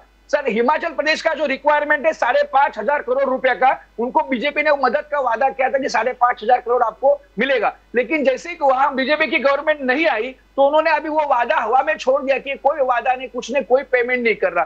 तो सर ये जब संघ राज्य प्रणाली, सेंट्रल गवर्नमेंट, आप इतने बड़े पोस्ट पे बैठे हो, आपने सभी राज्यों को समान आंख से समान दर्जे से देखना चाहिए। सर ये वैसा वहां करते नहीं है और एक पॉलिटिकल वेंडिटा करते हैं। इसी प्रकार ने उन्होंने शरद पवार जी के लिए भी बीच में परसों एक कमेंट किया था भ्रष्टाचार का, फिर उनके घर पे देवेंद्र फडणवीस जी बोलते हैं कि इनके साथ हमारी बात हो रही थी, सुबह का शपथ विधि भी कर लेता है। तो सर एक लाइन अगर आप पकड़ते हो जिंदगी में सच्चाई की और फिर वो लाइन नहीं छोड़ते हो तो आपकी बात में दम है, लेकिन आप एक रात को ऐसा बोलते हो, दूसरे दिन शपथ विधि भी करने को चले जाते हो, तो सर आपको धीरे धीरे कोई गंभीरता से नहीं लेगा सर जी। तो कहने का मतलब ये हुआ जी। प्रदीप जी बोलिए। मल्लिकार्जुन खड़गे ने आज जनता के सवाल उठाए। उन्होंने शायद मोदी जी से कहा कि आपका ये डायलॉग आपको सुनाता हूं, बहुत हुआ महंगाई के मार, अच्छे दिन आने वाला है। तो अच्छे दिन मल्लिकार्जुन खड़गे साहब ने पूरे एक लिस्ट बना दिया जो एसेंशियल कमोडिटीज है, जो लोग रोजमर्रा के जीवन में गरीब से गरीब लोग खाते हैं। बोले कि इसका आप प्राइस राइज का जवाब दो। चावल, गेहूं, तूर दाल, चीनी, दूध, नमक, आलू, प्याज, टमाटर आज 100 रुपया है, 100 रुपया किलो। तो आप तो ये मोदी जी ने सवाल किया, तो क्या ये सच्चाई है जो मल्लिकार्जुन खड़गे साहब बयान कर रहा है कि आम आदमी का जीवन बहुत मुश्किल में गुजर रहा है, price rise, inflation, unemployment is at all time high, Mallikarjun खड़गे साहब का कहना है। तो ये 9 साल बेबी साल जो रिपोर्ट कार्ड लेके घर घर मोदी जी जा रहा है, जुनेकर साहब ये क्या आपको लगता है कि दोनों ऑपोजिट लग रहा है? मोदी जी तो दिखा रहे कि पूरे देश में सब कुछ ठीक है और खड़गे साहब बोल रहे कि बेसिक एम्यूनिटीज नहीं है, जो रोजमर्रा के जीवन में इतना महंगा हो चुका है। अभी जुनेकर साहब कहाँ हैं? आप किस जगह पर हैं जुनेकर साहब? मैं सर बोरीवली मुंबई में हूँ सर। मुंबई में, चलिए ठीक, मुंबई में। तो तूर दाल खरीद रहे हैं सर आप? सर मैं अभी वही आपको भाव बताता हूँ सर। तूर दाल खरीदते हैं आप? टमाटर मेरे 130 की है शायद, 130 जानते मैं जानता हूँ जी। हाँ बोलिए सर। बिल्कुल सर अलग अलग एरिया में अलग अलग है। आज का भाव मैं बताता हूँ सर। वो डॉलर का जो 100 रुपए का था वो तो अभी छोड़ दीजिए, देश के इज्जत के साथ वगैरह बड़े बड़े डायलॉग थे डॉलर वाले भी, हम तो डॉलर का बात भूल ही जाइए। टमाटर अपना डॉलर से भारी हो गया सर। 125 रुपए टमाटर है, अदरक 250 है, धनिया 150 है, अरहर की दाल 200 रुपए में मिल रही है, लहसुन 200 रुपया, ये ज्यादा हो गया यार, 130 है यार, 200 रुपया। शिमला मिर्च 80 रुपया सर अच्छे, आप एक अच्छे क्वालिटी का अच्छे जगह से लेंगे तो ये है 10-20 रुपया का फर्क पड़ जाएगा अगर आप कोई थोड़ा सा और आगे पीछे कर दे तो। लेकिन सर ये एवरेज है। अगर आप इसका आप देखो किलो का भाव पहले के जमाने में बोलते थे कि ये किलो है, तो आज की तारीख में सर फेरी वाला आपको पाव किलो का ही भाव बोलता है। 1 किलो का भाव बोलता ही नहीं है सर। अगर बोलता है 50 रुपए तो आप समझ लीजिए वो 50 पाव किलो का भाव है। तो मतलब किलो टमाटर का लेने की हिम्मत खत्म हो गई। तो टमाटर अभी 125 का 125 है, 115 है, 115, 110 है, अलग अलग है, पर 125 हाईएस्ट है और अदरक कितने का बताया आपने? 250। अदरक में बताया 225 है, 210 है, 215 है, सब अलग अलग एरिया पर और शिमला मिर्च 90 रुपए की। बिल्कुल सर, बिल्कुल सर, 80 रुपए शिमला मिर्च, 80 रुपए 80 रुपए की। जी क्या बात है, हाँ, वंडरफुल। अरे सर क्या बात, मतलब किसी का तो फायदा हो रहा है सर, किसी का तो फायदा हो रहा होगा ना। अरे सर जो बेच रहा है उसका तो फायदा हो रहा होगा। नहीं सर, ये किसानों को अगर डायरेक्ट मिलता है ना सर, तो उसमें एक मजा और थी कि किसानों के घर पे पहुंचता। सर ये किसानों को भी नहीं मिल रहा है, ये बीच में के जो ब्रोकर है जिन्होंने पसीना नहीं बहाया सर, इन्होंने लूट किया, आर्थिक शोषण किया, उसके घर पे पैसा जा रहा है। जो स्टॉकिस्ट है उसके घर पे पैसा जा रहा है। प्रदीप जी आपको याद होगा जब डॉक्टर मनमोहन सिंह की सरकार थी, तब मैंने और आपने कितने शो किए हैं सड़क के ऊपर भारतीय जनता पार्टी के साथ। बीजेपी के नेताओं ने, जुनेडकर साहब सुनने वाली बात है, इससे भी कम कीमत थी सब्जियों की, इससे भी कम कीमत थी तूर दाल की, इससे भी कम कीमत थी आटे दाल चावल की, जिसका जिक्र अभी प्रदीप जी ने किया ना। आपकी सरकार के यानी मनमोहन सिंह की सरकार के नाक में दम करके रख दिया था भारतीय जनता पार्टी ने। हर कोने पे, हर सड़क पे, हर जगह पे मोर्चे निकालते थे, कॉर्नर मीटिंग करते थे, रैलीज करते थे, हर जगह पर यही दिखता था। बहुत हुई महंगाई की मार इस बार मोदी सरकार, हर जगह पर यही दिखता था। सर आप लोग क्या कर रहे हैं? मतलब आप पहले प्रवक्ता हैं जिसने आकर के कीमतों के बारे में बात करी है। जुनेडकर साहब, कांग्रेस के प्रवक्ता तो इसके बारे में बात भी नहीं करते हैं। सर बताएं। नहीं सर, हम मेहनत करते हैं, सब लोग मेहनत करते हैं और मोर्चे भी निकलते हैं, सब कुछ निकलते हैं, कहीं ज्यादा कहीं कम होगा। लेकिन जो मीडिया का, और आप लोग ने बताया सर कि आप लोग और प्रदीप जी जहां जाते थे मेहनत करते थे, तो आज सर आप दोनों जैसा मेहनत करने वाला कौन सा मीडिया है, कौन सा रिपोर्टर है, कौन से लाइव शो में, रात के कौन से टीवी के शो में बताया जाएगा कि अदरक का भाव ये है? ये बोलने वाले आप जैसे पत्रकार अभी कितने बचे मार्केट में? तो गोदी मीडिया, कुछ उद्योगपति और थोड़ा धर्म, इसकी जादू करके ये इस लोगों को मूर्ख बना के, हैमरिंग करके और व्हाट्सएप की इनकी राजनीति, व्हाट्सएप की यूनिवर्सिटी से लोगों को भ्रमित करके सर ये लोग लेके गए देश को 9 साल राज्य चलाया, कम से कम देश को 25-30 साल ये लोग 9 साल बेमिसाल। 9 साल सर इन्होंने बर्बाद कर दिया, बर्बादी के 9 साल है सर। अगर आप देखिए सर कि अगर आदरणीय नरेंद्र मोदी अच्छे इकोनॉमिस्ट होते तो वो 2001 से 2014 तक गुजरात के सीएम थे, उसमें उन्होंने 53 करोड़ का कर्जा हो गया सर गुजरात में। उसके बाद 2014 से जब उन्होंने गुजरात छोड़ा, कब 1,65,000 करोड़ का कर्जा गुजरात पे हो गया, और आज की तारीख में सर 3 लाख के ऊपर ये कर्जा गुजरात के ऊपर है, 3 लाख करोड़। तो आप सोचिए अगर ये अच्छे इकोनॉमिस्ट होते तो ये कर्जा उनके 10-12 साल के राजनीति में भी वहां नहीं हुआ, सीएम के पद जब संभाला था तभी नहीं हुआ। पीएम है लेकिन सीएम का भी वो उधर कोई रोल नहीं। आपको मालूम है गुजरात में सीएम खाली नामदारी है, सब कुछ वो मोदी जी और अमित शाह जी करते हैं। मतलब वो गुजरात को संभाल नहीं पा रहे। और अभी अमेरिका के दौरा से भी जो आए जाके आके वो भी छोटी मोटी कोई कंपनी लाने का कोशिश उनका है, वो भी गुजरात के लिए। महाराष्ट्र की जो कंपनियां थी वो भी लेके गए गुजरात में। जितने भी विदेश के राष्ट्र के अध्यक्ष आए, प्राइम मिनिस्टर आए, प्रेसिडेंट आए, सबको उठा के लेके गए गुजरात में। तो ये गुजरात ही उनका एक राज्य है और बाकी देश के नेता ही नहीं है। इस प्रकार की भावना लोगों में ज्यादा है। तो इसलिए सर इनकी जितनी भी बातें हैं ना, अभी लोगों को मालूम पड़ रहा है धीरे धीरे कि ये बातों में कोई दम नहीं है। कहने का मतलब ये हुआ, सपोर्ट करे तो कहने का मतलब ये हुआ जो उद्धव ठाकरे जी ने हाल ही में कहा था कि भाई या तो जितने भी विपक्ष हैं, जितने भी विपक्षी पार्टियां हैं, गैर भारतीय जनता पार्टी संगठन जितने हैं, या तो इकट्ठे आ जाएं अगर बीजेपी को हराना है, वरना आप अलविदा कह दीजिए डेमोक्रेसी को, अलविदा कह दीजिए लोकतंत्र को, उसके बाद कोई इलेक्शन नहीं होगा। तो मैं उम्मीद करता हूं कि आप इस बात से एग्री करते होंगे कि सबको इकट्ठा आना चाहिए। क्या इकट्ठा आना चाहिए सबको? बिल्कुल सर, इकट्ठा ही आना पड़ेगा, जनतंत्र बचाना पड़ेगा। और अभी नाम्बियार साहब ने जो स्टार्टिंग में कहा था कि तुष्टीकरण का राजनीति, उसमें मैंने वही सेंटेंस बोला था कि आदरणीय मोदी जी जो बोलते हैं ना, उसका विरोधी लेने का। जैसे अमेरिका में उन्होंने बोला कि भारत एक जनतंत्र है और मैं ऐसा कर रहा हूं वैसा कर रहा हूं, तो उनकी जो बातें थी, जो एक ही सवाल पूछा गया उनको, तो वो सवाल में उसको पसीना आ गया उनको, और उन्होंने वो सवाल का जवाब भलता ही, अगर चर्चगेट का सवाल पूछा है तो उनका आंसर विरार की दिशा का था।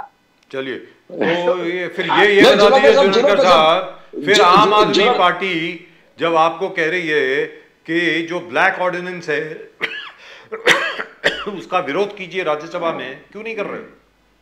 कौन सा असर, आवाज नहीं आया सर आपका। मैंने कहा जो आम आदमी पार्टी आपको बोल रही है, हाँ, कि जो काला ऑर्डिनेंस है जिसे सुप्रीम कोर्ट का निर्णय उल्टा कर दिया गया है, बिल्कुल सर, बिल्कुल सर, तो उस पर कांग्रेस पार्टी जो है आम आदमी पार्टी का समर्थन क्यों नहीं कर रही है? नहीं करेगी नहीं सर, उसका स्थान अलग है। जिस दिन वो आएगा, जब राज्यसभा में, लोकसभा में जब बात होगी उसकी, उस समय सब मीटिंग होगी और बिल्कुल होगा सर, ऐसा कोई बात नहीं, क्योंकि जनतंत्र बचाना ही है हमको। पर बीच बीच में जो आप आदमी, आप वाले लोग हैं, थोड़ा बीजेपी का बी टीम के माध्यम से काम करते हैं, और एक ब्लैकमेलिंग जैसी कोई आपको बोले ये करो तो ये होगा, इस प्रकार की राजनीति सर नहीं चलनी चाहिए, क्योंकि हमारा आह्वान बड़ा है, अपना शत्रु बड़ा है। जुनेकर साहब, your the Congress view, the Indian national Congress on uniform civil code, एक प्रश्न है, आप किस तरफ हो? You Congress, Indian national Congress are the founding fathers. जब आजाद हुए तो BJP was not in picture, you are the founding fathers. Uniform civil code is a part of directive principles of the constitution, और फाउंडिंग फादर्स ने इस constitution को बनाया अंबेडकर जी के नेतृत्व में। तो ये फाउंडिंग फादर्स ने डायरेक्टिव प्रिंसिपल्स इसमें डाला था, uniform civil code, desirable, most wanted. तो what is the Congress? Why is the Congress ना इधर ना उधर, कंफ्यूज स्टेट? मोदी को अक्यूज कर रहे, प्राइम मिनिस्टर मोदी को अक्यूज कर रहे कि आप you are threatening the minorities, you are trying to create divide in the society by trying to enforce uniform civil code. What is the Congress stand, Junekar साहब, on uniform civil code? ना भूलते हुए कि founding fathers were the Congress, the Indian national Congress. Sir, uniform civil code की जो रचना है वो आज नहीं तो कल आपको लाना है, ये विचार करके ही उसको संविधान में उसका हमने उसमें अंतर्भूत उसको किया था। और बीजेपी ये दिखा रही है कि यूनिफॉर्म सिविल कोड मतलब हम ये दिखा रहे कि मुसलमानों को किस प्रकार से हम हैरान कर सकते हैं, और ये एक ही चीज दिखा रहे, उसको अभ्यास और उनका कोई डेटा, कोई ड्राफ्ट आया नहीं है। सर, पर्सनल लॉ में आप देखिए, आदिवासी का पर्सनल लॉ अलग है, हिंदुओं का भी ये जो अगर तकलीफ होती है कि हिंदुओं को टैक्स में जो बेनिफिट है, एचयूएफ का जो बेनिफिट है, उसके साथ साथ आपका फैमिली और गार्डियनशिप के जो लॉ है, हमारे वारसा जिसको आप हेयरशिप का जो लॉ है हमारा, वो सब चीजें सर आपको उसमें भी परिवर्तन लाना पड़ेगा। जैन लोगों के लिए अलग अपने यहाँ कानून है, पारसी लोगों के लिए अलग कानून है, वो सबका विचार आपको लेना पड़ेगा। मेरा विचार ये है कि ये लॉ की जरूरत बिल्कुल अपने देश को है, लेकिन उसमें एक ही चीज होनी चाहिए कि ह्यूमैनिटेरियन पे आपका क्या अलग है। अगर हिंदू लड़की का जो अधिकार है वो पारसी लड़की को है क्या, वो मुसलमान लड़की को है क्या, वो गुजराती लड़की को है क्या, वो पंजाबी लड़की को है क्या, इसमें मैं ज्यादा ध्यान देना चाहता हूं। बाकी छोटी छोटी चीजें हैं, कैसे आपको काम करना है। अगर आप हर एक आदमी का जीवन की स्टाइल अगर आप बदली करने जाएंगे सर, तो पूरा देश 150 करोड़ लोगों को आप इकट्ठा दुखी करने से ना, ये जो इनका जो शस्त्र है ये उल्टा होके शायद बीजेपी को इसकी तकलीफ भी हो सकती है। Right, that's just about it. तो कहने का मतलब ये हुआ कि फिलहाल आप यूनिफॉर्म सिविल कोड का आप विरोध करेंगे, क्योंकि आपके मुताबिक नहीं करेंगे सर। हमारी कमेटी हमने बिठाई हुई है इसके ऊपर विचार करने के लिए, ड्राफ्ट आने दीजिए, कौन सी चीजें सही है। नहीं तो ये क्या है, 303 सीटों की ताकत पे आप वापस और कुछ नया रूल लाके लोगों को हैरान तो नहीं करेंगे। जैसे किसानों के लिए आपने काले कायदे लाए थे, वो जिस प्रकार से आप जमीन हड़पने के कायदे ला रहे थे, वैसा आप यूनिफॉर्म ये कोड के नीचे अंदर अपना दूसरा एजेंडा तो नहीं चलाएंगे। ये हमको लेकिन बीजेपी ने ये कहा है, देखिए साहब, लॉ मिनिस्ट्री ने भी ये कहा है कि यूनिफॉर्म सिविल कोड जब भी आएगा पूरी तरह डिस्कशन के बाद ही आएगा, उसके पहले नहीं आएगा।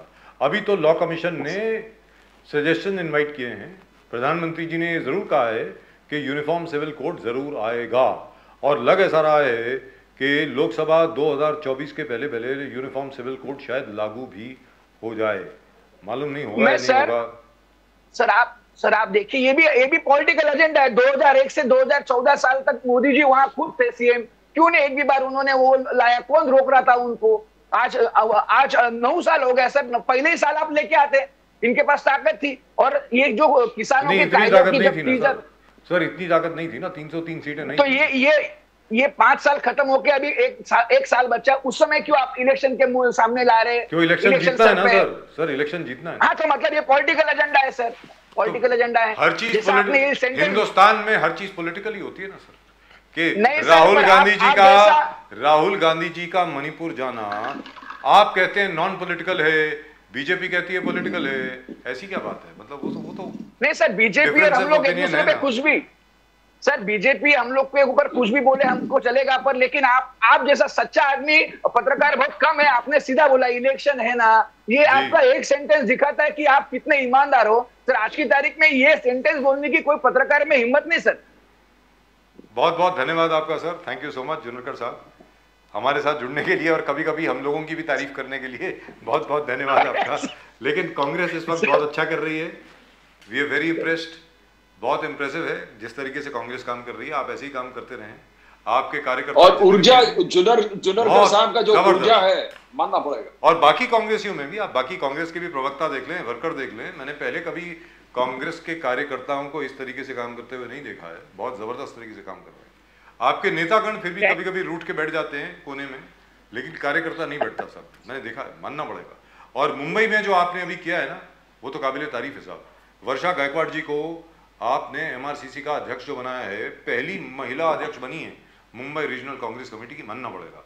एक दलित महिला को, हमारे बड़े अच्छे मित्र एकनाथ गायकवाड़ जी, उनकी सुपुत्री को आपने अध्यक्ष बनाया एमआरसीसी का, उसके लिए आप लोगों को बहुत बहुत बधाई, जबरदस्त, thank you very much sir. Thank you sir, thank you sir. वंदे मातरम, वंदे मातरम, वंदे मातरम सर, वंदे मातरम, वंदे मातरम। लेकिन प्रदीप जी, जो राहुल गांधी ने किया है अभी, whatever Rahul Gandhi has done in Manipur, it's quite creditable actually. It's very nice. You need to appreciate that वहाँ गए हैं. Now I find that the BJP is going to allow these things to happen, and then as Modi ji ने आज कहा कि तुष्टीकरण की राजनीति, SC/ST, तो घूम फिर के I find that they're going to blame the Congress for whatever happened in Manipur, the way things are working out.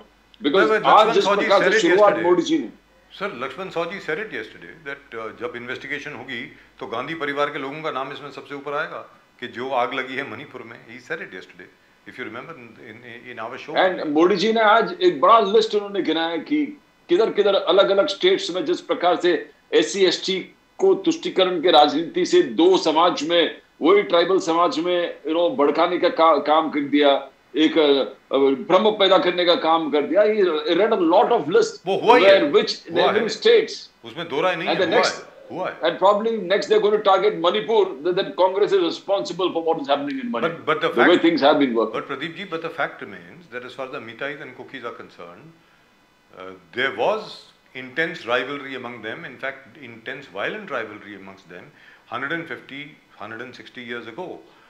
How has this erupted suddenly? How have these old tribal feuds been converted into this all-out warfare where everybody, where armed groups are going all over the place, being protected by women? This bears investigation.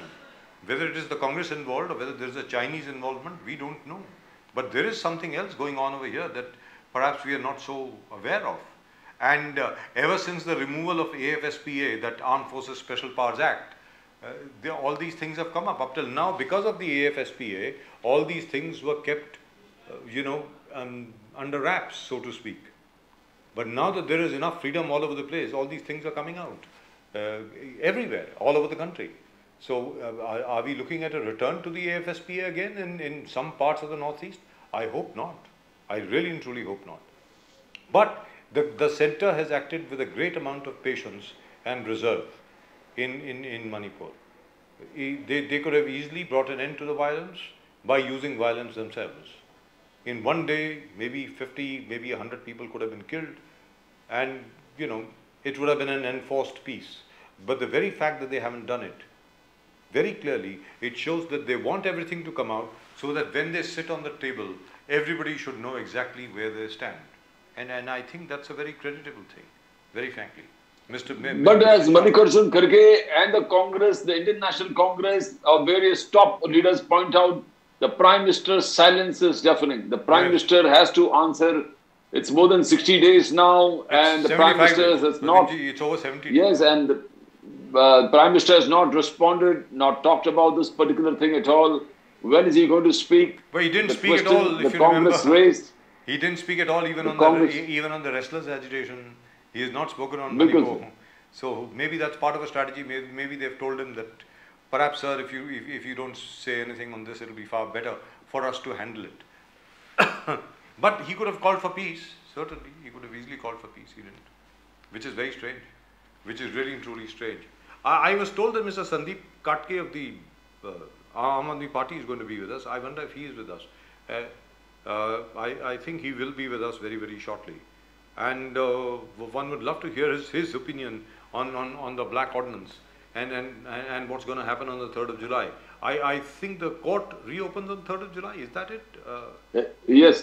So perhaps I would love to know what the opinion of the court is on how their own 5-judge bench judgment has been just overturned in a jiffy. Now, this is what, when we talk about dictatorial, autocratic, totalitarian regime, Mr. Modi has to answer a lot of things that, is erupted in front of the democratic frame of the society. One is the ordinance. Second is the governor's role, where Tamil Nadu is concerned, the Stalin government is concerned, with the governor dismisses a minister. He can't do that. He can't do that. I don't think this has happened anywhere. I mean, the law students will be going back to their school books. He does not have the right. Indian Constitution to find out whether the governor has the power to interfere within the governance of a state and point out a minister and ask for his dismissal. He can perhaps advise in confidence. That's all that he can do. And that too, I don't think he has the right to dismiss any minister in any cabinet anywhere. He can't do that.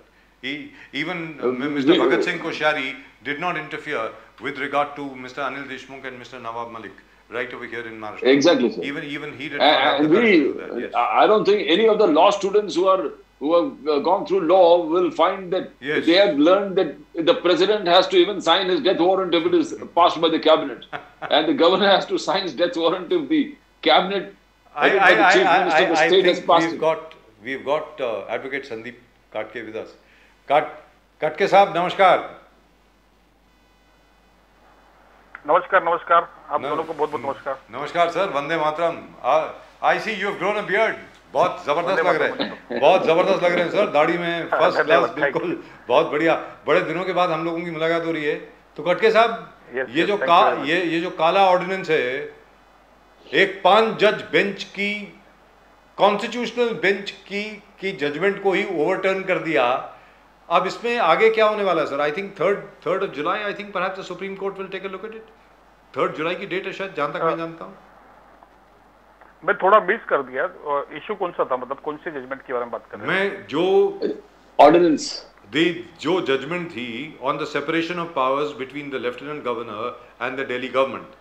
Delhi government को जो powers दी गई थी, separation of powers, clear cut 5 जज bench ने unanimous judgement पास करी है, led by the chief justice himself, के governor साहब के पास, लेफ्टिनेंट गवर्नर साहब के पास लॉ एंड ऑर्डर रहेगा, पुलिस रहेगी और लैंड रहेगा.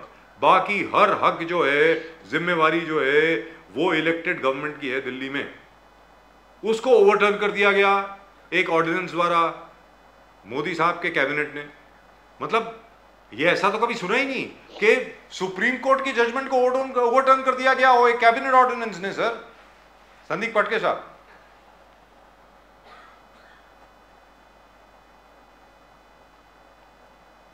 काटके साहब, आवाज आ रही है मेरी? आपकी आवाज मुझे आ रही है. मेरी आवाज आपको आ रही है कि नहीं मुझे मालूम नहीं.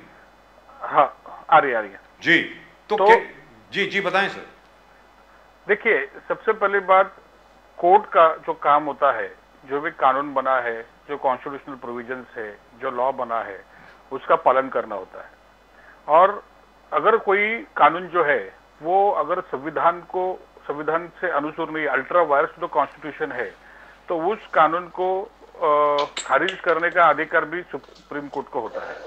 जैसे कि हमने देखा कि दिल्ली गवर्नमेंट के इश्यूज में कि दिल्ली जो है वो फुल स्टेट का दर्जा नहीं है, दिल्ली को फुल पावर्स नहीं है, काफी लेफ्टिनेंट गवर्नर जो है वो इंटरफेयर करते हैं और दिल्ली गवर्नमेंट चलाने देते नहीं है।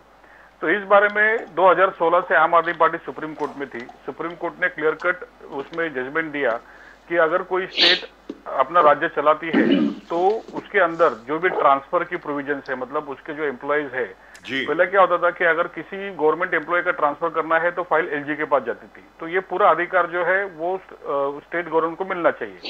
इस प्रकार का कानून, इस प्रकार का ऑर्डर जो है सुप्रीम कोर्ट ने दिया। लेकिन मोदी गवर्नमेंट क्या करती है, उनको भारत की डेमोक्रेसी खत्म करनी है। जहां जहां पे उनके राज नहीं है वहां पे उनको सत्ता इम्बैलेंस करनी है।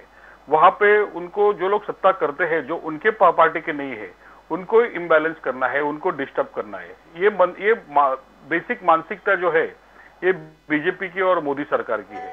तो उसी आधार पर उन्होंने ऑर्डिनेंस निकाला और सुप्रीम कोर्ट का जो ऑर्डर था, मैंने कहा कि कोर्ट जो है, कोर्ट का काम होता है जो कानून पारित होते हैं हाउस में, चाहे वो पार्लियामेंट हो या चाहे वो असेंबली हो, उसमें जो कानून पास होते हैं वो कानून का रक्षण करना। दुरुस्त बात। तो अगर कोई कानून जो है वो अगर स्टेट गवर्नमेंट के फेवर में जाता है और उसको अगर सेंट्रल गवर्नमेंट को ठीक नहीं लगता तो सेंट्रल गवर्नमेंट उसमें अलग कानून पास करके स्टेट गवर्नमेंट को फिर से अपने हाथ में रखने की कोशिश करते लेफ्टिनेंट गवर्नर के माध्यम से।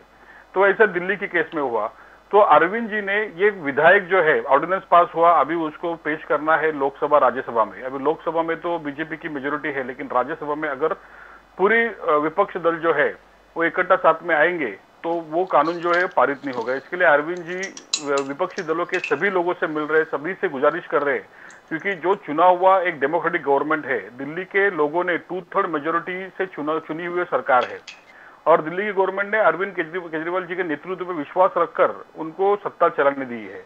फिर भी अगर बीजेपी वाले 2 एमएलए लेके वहां पे इंटरफेरेंस करते हैं तो ये सीधा सीधा डेमोक्रेसी की हत्या है, लोकशाही की हत्या है।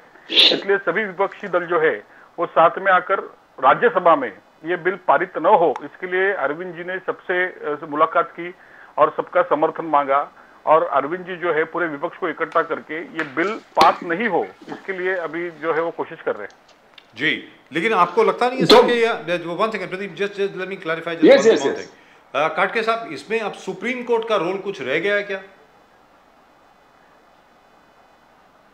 मैंने कहा ना, सुप्रीम कोर्ट का रोल क्या होता है, हर एक कोर्ट का, जुडिशरी का अपने यहाँ पे 4 पिलर डेमोक्रेसी है, उसमें एक पिलर जो है वो जुडिशरी है।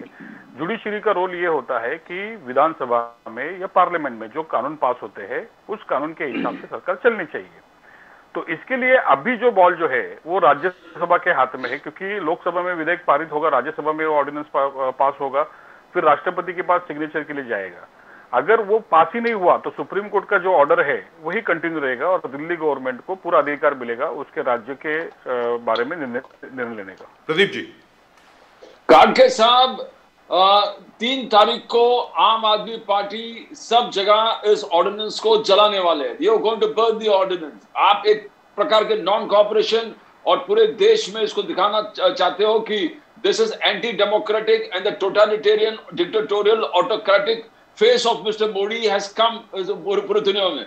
आपने कहा कि अभी only mister Modi the prime minister और उनके 31 गवर्नर्स, केजरीवाल जी का कहना है कि 31 गवर्नर्स सब मिलके इस देश को चलाने वाले हैं। डेमोक्रेटिक इंस्टीट्यूशंस का खात्मा है, it's the end of democratic institution. That is what Arvind Kejriwal is telling. अभी मोदी साहब और गवर्नर ही देश चलाएंगे, बाकी स्टेट गवर्नमेंट का जरूरत ही नहीं है। तो आपको क्या ये सर्वदल बैठक में सबका समर्थन मिला है? बिकॉज हमने देखा Congress is very reluctant. Congress एक बहुत बड़ा पार्टी है, 20% वोट शेयर से ज्यादा उनका नेशनल पैन इंडिया प्रेजेंस है वोट शेयर का। If Congress itself is not supporting, sir how do you see it? काटके साहब, कैसे आप देखते हो इस मोदी साहब का इस रूप को आप लोगों के सामने कैसे? जैसे मैंने कहा, दिल्ली सरकार जो है, दिल्ली के लोगों ने 2/3 मेजोरिटी से चुनी हुई सरकार है।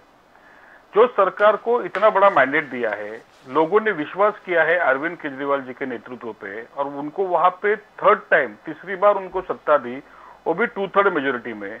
अगर वो सरकार के अगेंस्ट में और लोगों के जनमत के अगेंस्ट में अगर केंद्र सरकार कुछ करना चाह रही है तो वो सीधा सीधा डेमोक्रेसी की हत्या है। It is a murder of democracy. इसलिए मैं समझता हूँ कांग्रेस ने भी इसके बारे में सोचना चाहिए। कांग्रेस सोच ही रही है, लेकिन कैसे होता है कि पॉलिटिक्स में हर एक जन का एक पॉलिटिकल स्पेस होता है, पॉलिटिकल वैक्यूम होता है। तो कांग्रेस ये चाह रही है कि अगर ये राज्यसभा पास हो जाए तो अरविंद केजरीवाल जी का नेतृत्व पूरे देश में निकल के आएगा, शायद से कहीं उनको अंदर से लगता होगा, इसलिए थोड़ा उनमें मतलब वो सोच रहे हैं करे कि नहीं करे। अभी तक उन्होंने पूरा निर्णय लिया नहीं है, लेकिन अगर हमको डेमोक्रेसी बचानी है, लोकशाही देश में आबादित रखनी है, बचानी है, तो हमको पूरे विपक्ष को साथ में आकर ये जो ऑर्डिनेंस पास किया है सेंट्रल गवर्नमेंट ने, और जो अभी राज्यसभा में बिल पेश होगा, तो उसका विरोध करना चाहिए। ये बात आम आदमी पार्टी के एक राज्य सरकार की नहीं है, ये बात पूरे देश की है, भारत के संविधान की है। भारत के संविधान ने हर एक राज्य को स्वायत्तता दी है, ऑटोनॉमी दी है। अगर लोगों ने चुनकर दी हुई सरकार अगर काम कर नहीं पाई तो फिर डेमोक्रेसी का मतलब क्या? इसलिए सभी विपक्षी दलों ने साथ में आकर उसका विरोध करना चाहिए। लेकिन काटके साहब यहाँ पर कांग्रेस भी सामने आकर विरोध करेगी जी, अगर उनको लगता है कि डेमोक्रेसी बचनी चाहिए तो। कटके साहब यहाँ पर एक चीज तो बहुत जबरदस्त हुई है, एक चीज, और वो ये है कि अब तक जो सिर्फ आम आदमी पार्टी बात करती थी, transformation of schools, 200 units of electricity free, Mohalla clinics, free health, free travel for women, इन सब चीजों को लेकर के अब सारी पार्टियां यही बातें कर रही हैं, विच इज अमेजिंग। आप राजस्थान को देखिए, कर्नाटक को देखिए, हर जगह पे, तो ये तो आपके लिए बहुत बड़ी जीत है दैट दी आम आदमी party agenda is being followed everywhere, which is fantastic. Mister काटके। यस, अरविंद जी हमेशा कहते हैं कि राज्य सरकारों को और सभी सरकारों को, सभी नेताओं को एक दूसरे से सीखना चाहिए। जब आम आदमी पार्टी ने ये इलेक्शन मैनिफेस्टो में डाला कि इलेक्ट्रिसिटी फ्री देंगे, अच्छी शिक्षा देंगे, अच्छा स्वास्थ्य देंगे, पानी फ्री देंगे, तो सभी लोगों को लगा कि ये प्रैक्टिकल नहीं हो सकता। लेकिन अरविंद जी ने पिछले 3 गवर्नमेंट में उसको प्रूव करके बताया, पंजाब गवर्नमेंट ने प्रूव करके बताया, तो अभी बाकी राज्यों को लगता है कि अगर ये दिल्ली में हो सकता है, पंजाब में हो सकता है, तो अन्य राज्यों में हो सकता है। तो अरविंद जी हमेशा, मतलब अरविंद जी तेलंगाना गए, तेलंगाना में केसीआर जी को कहा कि आपके यहाँ की कुछ चीजें अच्छी है तो उसको मैं दिल्ली में इम्प्लीमेंट करने की कोशिश करूंगा। वो तमिलनाडु गए, तमिलनाडु में उन्होंने कहा कि अगर मेरी कुछ चीज अच्छी, मैंने कुछ अच्छा काम किया है, अच्छी चीजें लोगों को दी है, अगर उसको आपको करना है तो मैं पूरा प्लान आपको दूंगा। आपको अगर एजुकेशन में जैसे दिल्ली में क्रांति हुई वैसे आपके यहाँ पे करनी होगी तो मैं पूरा प्लान दूंगा। हम सबको एक दूसरे से सीखना चाहिए, बल्कि राजनीति में हम आते ही लोक कल्याण के लिए जी। अगर लोगों का कल्याण हमारे माध्यम से होता है तो सभी नेताओं को एक दूसरे से सीखना चाहिए। तो वही उपलक्ष्य से अगर दूसरे स्टेट, अगर अरविंद केजरीवाल जी का मॉडल, आम आदमी का पार्टी का मॉडल कॉपी करके अगर लोगों का भला होता रहेगा तो उसमें हमको खुशी है। फैंटास्टिक। प्रदीप जी। कटके साहब, uniform civil code, uniform civil code पे अरविंद केजरीवाल, आम आदमी पार्टी ने स्पष्ट अपना भूमिका रखा है। At the same time they say uniform civil code is essential, but Modi ji का विरोध कर रहे हैं। मोदी जी जिस प्रकार से यूनिफॉर्म सिविल कोड को एनफोर्स करने की कोशिश करें, शायद मानसून सेशन में वो सबमिट करने वाले हैं इसको, तो आप इसके खिलाफ हो। आपका कहना है कि 9 साल बेमिसाल, मोदी जी को 9 साल से इनको तैयारी करना था कि यूनिफॉर्म सिविल कोड में लोगों से न्याय ले, प्रोसेस जो था एक इन्फोर्स, बिकॉज ये है कि सबका, you need to involve the whole country, पूरे जो समाज है, अलग अलग समाज को। तो एक तरफ आप बोल रहे हो कि और विद यूनिफॉर्म सिविल कोड, और दूसरी तरफ बोल रहे हो कि Modi ji is trying to create fear among the minorities, especially the Muslim communities. So what is the role of Aam Aadmi Party for or against uniform civil code? What do you see it, Katke साहब? देखो, uniform civil code का provision Bharat के संविधान में भी है, लेकिन uniform civil code implement करने के समय पे जो नियत है वो नियत साफ रहनी चाहिए।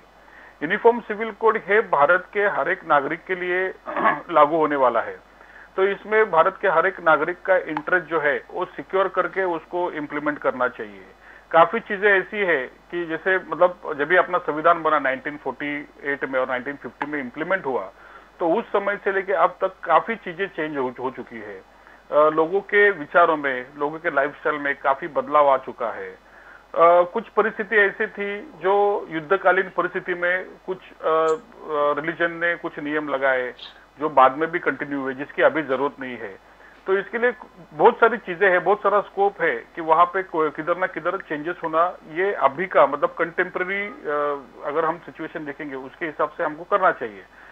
तो आम आदमी पार्टी की भूमिका यूनिफॉर्म सिविल कोड के सपोर्ट में ही है, लेकिन आप किसी एक पर्टिकुलर कम्युनिटी को टारगेट करके, आप माइनॉरिटी कम्युनिटी को टारगेट करके आपको अगर वोटों का पोलराइजेशन करके यूनिफॉर्म सिविल कोड लागू करना है तो ये गलत बात होगी। तो यूनिफॉर्म सिविल कोड के बारे में आम आदमी पार्टी की भूमिका स्पष्ट है कि यूनिफॉर्म सिविल कोड जो है वो भारत में इंप्लीमेंट होना चाहिए। खाली इसके माध्यम से आपको वोट पोलराइजेशन करने के लिए कोई पर्टिकुलर कम्युनिटी, पर्टिकुलर कल्चर या पर्टिकुलर रिलीजन के ऊपर आपको कोई गलत चीज नहीं करनी चाहिए। तो आपको लगता है कि अभी जो हो रहा है वो जरा गलत हो रहा है कि वो नहीं, अभी तो बात चल रही है, अभी सजेशन ऑब्जेक्शन चल रहे हैं, काफी चीजें इम्प्लीमेंटेशन स्टेज पे है, अभी तो खाली विचार चल रहा है। लेकिन प्रधानमंत्री जी ने लगता है कि 2024 में मोदी जी का ये एजेंडा है पूरे देश में कि यूनिफॉर्म सिविल कोड, क्योंकि कैसा एक राम मंदिर बनने वाला है, उसके बाद यूनिफॉर्म सिविल कोड आने वाला है, तो ये मुझे लगता है ये इलेक्शन के मुद्दे के हिसाब से मोदी देख रहे हैं। लेकिन आम आदमी पार्टी उसको इलेक्शन का मुद्दा नहीं देखती। आम आदमी पार्टी उसको देखती है कि अगर भारत को आगे बढ़ना है, भारत के सभी समाज, सभी रिलीजन एक साथ में रहना चाहिए, वो हिसाब से अगर यूनिफॉर्म सिविल कोड की जरूरत है तो उसको लागू करना चाहिए। लेकिन मोदी जी ने तो अभी अपने भाषण में भी कहा, हाल ही में पिछले दिनों, जब वो मेरा बूथ सबसे मजबूत वो मध्य प्रदेश में एड्रेस कर रहे थे सबको। मोदी जी तो इलेक्शन कैंपेनर ही है, मोदी जी भारत के पंतप्रधान किधर है, वो तो हर जगह पे जाते हैं, वो इलेक्शन का प्रचार करते हैं, उनको 24 घंटे राजनीति नजर आती है, 24 घंटे उनके सामने इलेक्शन ही दिखते हैं, 24 घंटे उनको विपक्षी दल ही दिखते हैं, 24 घंटे उनको खाली जो विरोधी पक्ष है उनका ही भ्रष्टाचार दिखता है, उनके नेताओं के बारे में तो वो कुछ कहते नहीं है। उनके पार्टी में अगर कोई भ्रष्टाचारी आएगा तो वो फिर दूध से धुला हो जाता है। उनके पास तो बीजेपी जो है भारतीय जनता पाउडर है जी, बड़ी वॉशिंग मशीन है, सबको साफ कर देते हो। काटके साहब, बजा साहब, काटके साहब, you didn't hear that. Pradeep ji, you didn't hear that. You didn't hear that. He said a new thing, Bharatiya Janata Party powder. That was nice. That's a new one. Bharatiya Janata powder. Bharatiya Janata powder. That's a new one. काटके साहब, बजा साहब, you know, Aam Aadmi Party claims that Punjab is the only state that provides 8 hours uninterrupted electricity for the farmers, yes, because the sowing season has come. बोले पूरे देश में Punjab is the only state that provides 8 hours of uninterrupted electricity for the farmers because this is sowing season. तो क्या आपका कहना है कि महाराष्ट्र में देव फडणवीस जी जिस प्रकार से फार्मर्स के लिए बोलते हैं कि हमने इंश्योरेंस, क्रॉप इंश्योरेंस से लेके बीमा से लेके इलेक्ट्रिसिटी से लेके, you think that Maharashtra is not competent enough? Devendra Fadnavis ji electricity uninterrupted नहीं दे रहा है, क्या सिर्फ ओनली पंजाब सरकार दे रहा है? पंजाब सरकार ही सिर्फ फार्मर्स का ख्याल करते हैं? काटके साहब, ये महाराष्ट्र में भी फार्मर्स बहुत सिक्योर है। देव फडणवीस जी का कहना है, एकनाथ शिंदे का कहना है कि we are doing everything that we can for the farmers. How do you say that only Punjab is doing that thing? Katke साहब, देखिए, महाराष्ट्र में देवेंद्र फडणवीस हो या शिंदे साहब हो, अपने ऑनरेबल मुख्यमंत्री हो, इनको लोगों की पड़ी नहीं है, उनको खाली अपने कुर्सी की पड़ी है। वो खाली एक दूसरे के ऊपर आरोप कर रहे हैं। जैसे आप कल से हम देख रहे हैं कि जो सुबह का शपथ विधि हुआ था अर्ली मॉर्निंग का, उसके बारे में फडणवीस जी ने स्टेटमेंट दिया कि शरद पवार का प्लान था। फिर उसके बाद में अजित पवार ने शपथ विधि किया। फिर पवार साहब बोलते हैं कि मैंने तो गूगली डाला, अगर कोई अपना विकेट देना चाहता है तो क्यों नहीं दे। तो ये सब जो राजनीति महाराष्ट्र में चल रही है, कोई किसानों की भी नहीं चल रही है। अभी परसों ही एक स्टेटमेंट आया अब्दुल सत्तार जी का कि जब तक 100 मिलीमीटर पानी नहीं होता है तब तक किसानों ने फसल नहीं बोनी चाहिए। इसका मतलब महाराष्ट्र में पानी की व्यवस्था जो है उसकी किल्लत है। आप इलेक्ट्रिसिटी की बात करोगे तो आज भी महाराष्ट्र के पूरे फार्मर्स को इलेक्ट्रिसिटी रात में मिलती है, उनको दिन में इलेक्ट्रिसिटी नहीं मिलती। फार्मर्स को रात को 2 बजे खेत में जाके सुबह 4 बजे पानी का पंप चालू करके उसको पानी देना पड़ता है। तो ये सब इतनी किल्लत महाराष्ट्र में है। फार्मर्स के लिए कोई पॉलिसीज या कोई नई चीजें इन्होंने की नहीं है। खाली इन लोग ने ये किया है कि मोदी जी ने कहा कि फार्मर्स को मैं 6,000 रुपया साल का दूंगा, तो इन्होंने कहा कि हम भी 6,000 देंगे। लेकिन फार्मर्स का माल बेचने के लिए, फार्मर्स के एमएसपी के लिए, शुगर फैक्ट्री के शुगर केन के भाव के लिए, भाजी तरकारी के भाव के लिए आपने क्या किया? अभी आज देख रहे हो आप टमाटो का जो रेट है, टमाटो 200 रुपए किलो हो गया। तो इसके बारे में क्या देवेंद्र फडणवीस जी क्या कह रहे हैं? उसके बारे में कुछ कह रहे हैं? तो ये सब चीजें हैं। मतलब महाराष्ट्र की राजनीति सिर्फ सत्ता केंद्रित हो गई है। बारी बारी में सब लोग आए, सब लोग ने अपनी अपनी सत्ता ली। अभी सिर्फ एक दूसरे को खरीद फरोख्त करने के लिए, एक दूसरे को कैसे दबाया जाए, किसके पीछे ईडी छोड़ी जाए, यही राजनीति महाराष्ट्र में चालू है। बाकी यहाँ पे किसानों का कुछ भला होने वाला नहीं है। अभी किसानों ने भी जागना चाहिए। किसान भी देख ही रहे हैं सब। अब जैसे हम देख रहे हैं कि काफी पॉलिटिकल हलचल भी हो रही है। अब जैसे महायुति को लग रहा है, मतलब शिवसेना बीजेपी जो शिंदे गठ है और बीजेपी को लग रहा है कि ये पीछे जा सकते हैं, इसके लिए और कोई अन्य दल जो है उसको आगे करके ये महायुति का वोट पोलराइजेशन करने की कोशिश कर रहे हैं। यानी सीधे सीधे सबको मालूम है कि महाराष्ट्र की जनता जो है कोई एक पक्ष के पीछे अभी है नहीं, क्योंकि इनके पीछे की जो विश्वासार्हता है वो इन्होंने खो दी है। तो मैं समझता हूँ कि किसानों के लिए कुछ काम नहीं हो रहा है। यहाँ पे काम सिर्फ हो रहा है अपनी सत्ता बचाने के लिए, खुद की इमेज बिल्डिंग के लिए, खुद के ग्लोरिफिकेशन के लिए। और सबसे ज्यादा खर्चा तो किसानों को छोड़ो, सबसे ज्यादा खर्चा तो ये खुद के पेपर ऐड में दे रहे। रोज 10-10 लाख रुपए के ऐड जो टाइम्स ऑफ इंडिया में अपने मुख्यमंत्री जी देते हैं, देवेंद्र फडणवीस जी देते हैं, और खुद के ही तारीफ खुद के मुंह से ही करते हैं। ये क्या था, ये मुझे समझ में नहीं आया। मतलब बड़ी अजीबोगरीब मसला है ये। एक वो क्या सर्वे दिखा दिया कि एकनाथ शिंदे जी बहुत आगे हैं, most popular choice for chief minister. उसके बाद देवेंद्र फडणवीस जी का आ गया एक और सर्वे कि वो ज्यादा पॉपुलर हैं। ये आप कैसे देखते हैं इसको, क्या है ये? मतलब तो ये दौड़ लगी है, दौड़ मतलब ये सिर्फ दौड़ लगी है। और ये दौड़ में मतलब सब अपने अपने घोड़े दौड़ा रहे हैं। कोई कह रहा है कि मैं सबसे पावरफुल हूँ, कोई कह रहा है मैं सबसे पावरफुल हूँ। यहाँ पे जनता को क्या मिल रहा है, जनता क्या चाहती है, इसके बारे में कोई बात नहीं करता। यहाँ पे खाली इतना बात चालू है, खुद का ग्लोरिफिकेशन, खुद का इमेज बिल्डिंग, और जनता का पैसा जो है इसमें फूका जा रहा है ये सब चीजों में। ये एडवर्टाइजमेंट जितने भी आ रही है, मतलब टाइम्स ऑफ इंडिया में आज भी मैंने देखा फ्रंट पेज पे एक बहुत बड़ी एड शिंदे साहब ने दी है। तो ये सिर्फ जनता का पैसा फूका जा रहा है, बाकी लोगों को कुछ मिल रहा है ऐसे तो कोई किधर दिख रहा नहीं है। आप देखो मुंबई में बारिश शुरू हो गई, हजारों करोड़ रुपया खर्चा करके मुंबई के नाले साफ किए, ऐसा दावा इन्होंने किया। प्रशासन बैठा है, प्रशासन में अभी ऐसा चल रहा है कि हर एक बीएमसी का अधिकारी जो है, जो भ्रष्टाचार से लिप्त है, लाखों करोड़ रुपए कमा रहा है। और इनके माध्यम से जो टेंडर की कंपनियां है, ये सब इनकी, मतलब शिंदे फडणवीस गवर्नमेंट की है, ये करोड़ों रुपया कमा रही है, लेकिन काम कुछ हो रहा नहीं है। पहले बरसात में पूरी पोल खुल गई, पहले बरसात में पूरी मुंबई भर गई, अब तो पूरी बरसात भी शुरू नहीं हुई। तो इस प्रकार से काम जो है ये पूरा मुंबई और महाराष्ट्र में हो रहा है। जी प्रदीप जी, आप कुछ बोल रहे थे, बोलिए प्लीज। नहीं, काटके साहब देखो, जो एनफोर्समेंट डायरेक्टरेट जो रेड किया उद्धव जी, आदित्य ठाकरे जी के जो करीब मानने वाले सूरज चौहान, पाटकर, बहुत सारे, फिर एक एडिशनल म्युनिसिपल कमिश्नर, तो आप उनका कहना है कि कोविड करप्शन हुआ है, 600 रुपए का बैट 6000 रुपए खरीदा है, और बहुत सारे जिस प्रकार से भ्रष्टाचार कोविड करप्शन में हुआ था, और आगे जाके 10-12 साल में एसआईटी का इनकॉर्पोरेशन हुआ जो इन्वेस्टिगेट करेगा कि हजारों करोड़ का जो घपला हुआ है। और कल अभी उद्धव ठाकरे जी कहा कि एकनाथ शिंदे जी, देव फडणवीस, पूरे बीएमसी के स्कैम है, 650 करोड़ का मिसमैनेजमेंट ऑफ फंड्स है, रोड कॉन्क्रीटाइजेशन में स्कैम है, पैसा खा गया है, कार्टेलाइजेशन हो रहा है, होल्डिंग ऑफ मटेरियल्स हो रहा है, तो एस्केलेशन ऑफ कॉस्ट। तो ये कैसे आप देखते हो कि आम आदमी को दोनों का जिस प्रकार से चल रहा है, कोविड करप्शन हो गए, कल मोर्चा हो रहा है, Aam Aadmi, how do you see the entire thing, how is the politics affecting BMC, Maharashtra politics? Khadke साहब,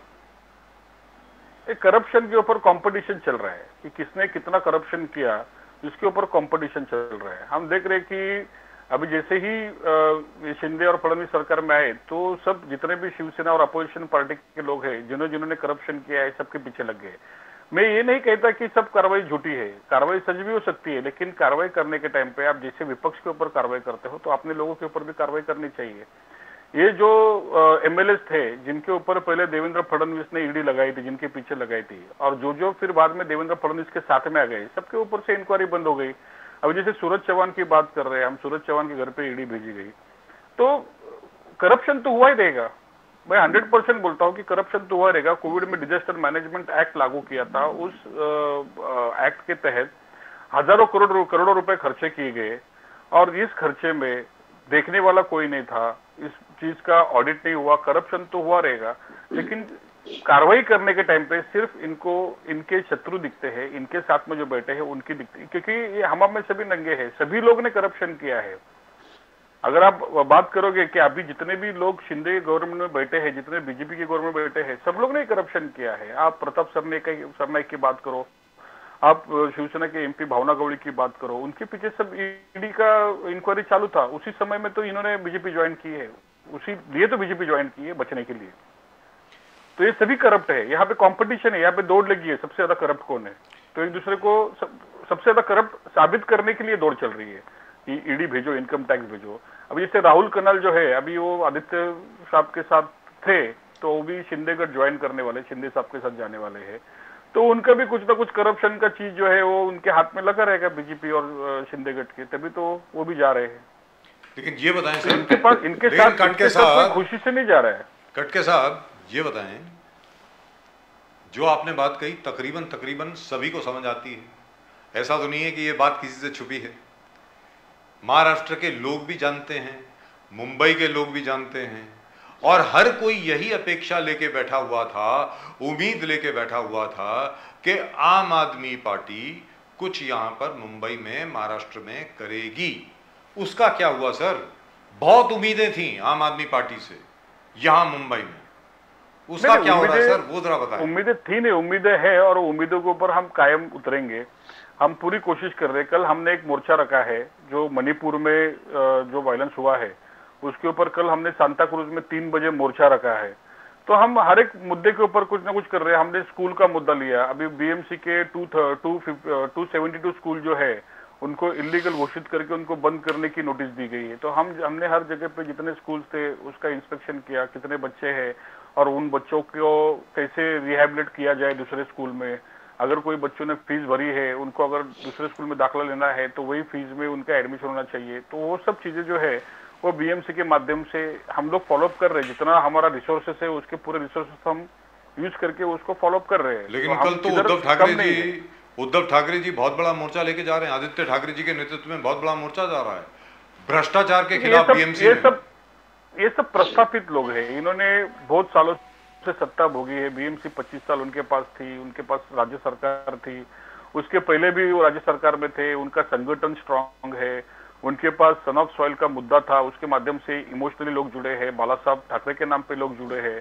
आम आदमी पार्टी जो है वो लोगों की पार्टी है, मतलब जो आम लोग है, आम जनता जो है, जो सुबह 10 बजे काम पे जाती है और रात को 8 बजे अपने घर पे आती है, वैसे लोग हमारे वॉलंटियर्स है, वैसे हमारे कार्यकर्ता है। तो इसके लिए जमीनी लेवल पे हमारी ताकत कम दिखती है, लेकिन अगर आप लोगों के अंदर बात करोगे कि लोगों को भी समझ में आता है कि अभी इस भ्रष्टाचार के काल में अगर एक ही ऑप्शन अगर सब लोगों को है तो वो आम आदमी पार्टी है। तो ये पार्टी जो है मुंबई में, महाराष्ट्र में धीरे धीरे बढ़ रही है और आने वाले समय में आपको दिखेगी। और केजरीवाल जी का भविष्य, केजरीवाल जी के भविष्य के बारे में क्या कहेंगे सर?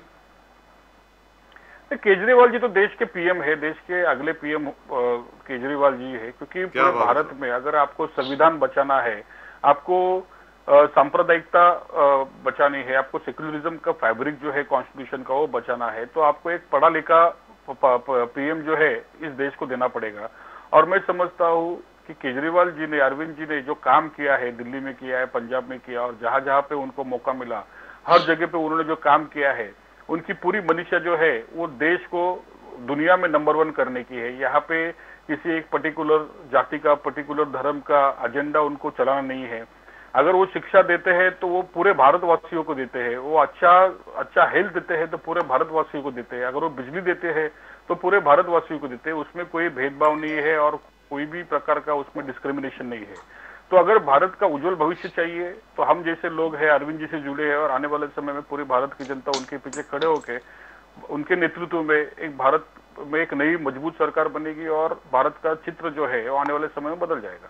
प्रदीप जी, आपको लगता है खड़गे साहब महाराष्ट्र आपके आम आदमी पार्टी का डिसॉल्व करके आपने थोड़ा सा गलती किया? बिकॉज आज जिस चंद्रशेखर राव ने जिस प्रकार से पूरे महाराष्ट्र में, विदर्भ है, मराठवाड़ा है, पश्चिम महाराष्ट्र में वहां पर 600 गाड़ी का काफिला लेकर जिस प्रकार से इनरोड्स किया है, पॉलिटिकल इनरोड्स, ये शायद वैक्यूम जो क्रिएट हुआ जो आम आदमी पार्टी का सेक्युलर वोट्स का जो वैक्यूम है वो, तो do you find that Kejriwal ji शायद थोड़ा गलत कदम उठा दिया महाराष्ट्र कमेटी डिसॉल्व करके? Because you are doing very well across Maharashtra and people had high hopes from you, और मुद्दे लेकर अब लोगों के पास जा रहे थे, जनता देख भी रहा था कि आम आदमी पार्टी शायद हमारे प्रॉब्लम को सॉल्व करे। तो do you think that Chandrashekar Rao is actually going to take the votes? वो वैक्यूम जो आपने खुला छोड़ा उसमें घुसे चंद्रशेखर राव? देखो, मैंने अभी आपको कहा कि आम आदमी पार्टी है, ये आम जनता की पार्टी है, जिसके लोग जो है 10 बजे काम पे जाते हैं और रात को 8 बजे काम से रिटर्न आते हैं। अभी केसीआर ने जो मूवमेंट महाराष्ट्र में शुरू की बीआरएस के माध्यम से, तो सभी जो मतलब कुछ प्रस्थापित लोग थे, कुछ पैसे के लालच में लोग थे, कुछ लोगों को इंफ्रास्ट्रक्चर चाहिए था, मशीनरी चाहिए थी, फाइनेंशियल सपोर्ट चाहिए था, उस प्रकार के लोग जो है वो बीआरएस में शामिल हो रहे हैं। और आम आदमी पार्टी के साथ में आम जनता होती है, जिसको अरविंद जी का नेतृत्व अच्छा लगता है, साफ छवि अच्छी लगती है। अभी एक कमर्शियल होर्डिंग लगाने का खर्चा जो है कम से कम 2 लाख रुपया है, अगर आपको एक कमर्शियल होर्डिंग बड़ी लगानी है तो केसीआर ने तो पूरे महाराष्ट्र में कम से कम 1000 होर्डिंग लगाई रहेगी, तो उन्होंने करोड़ों रुपए खर्चे किए वो सब ब्रांडिंग और ब्रांड बिल्डिंग के लिए। और उसके माध्यम से काफी जो एक्स एमएलए है या कोई एक्स पदाधिकारी है दूसरे पार्टी के, वो उनके साथ में जा रहे हैं। तो हर एक लीडर का एक अपना अपना इंटेंशन है, अपना अपना एजेंडा है।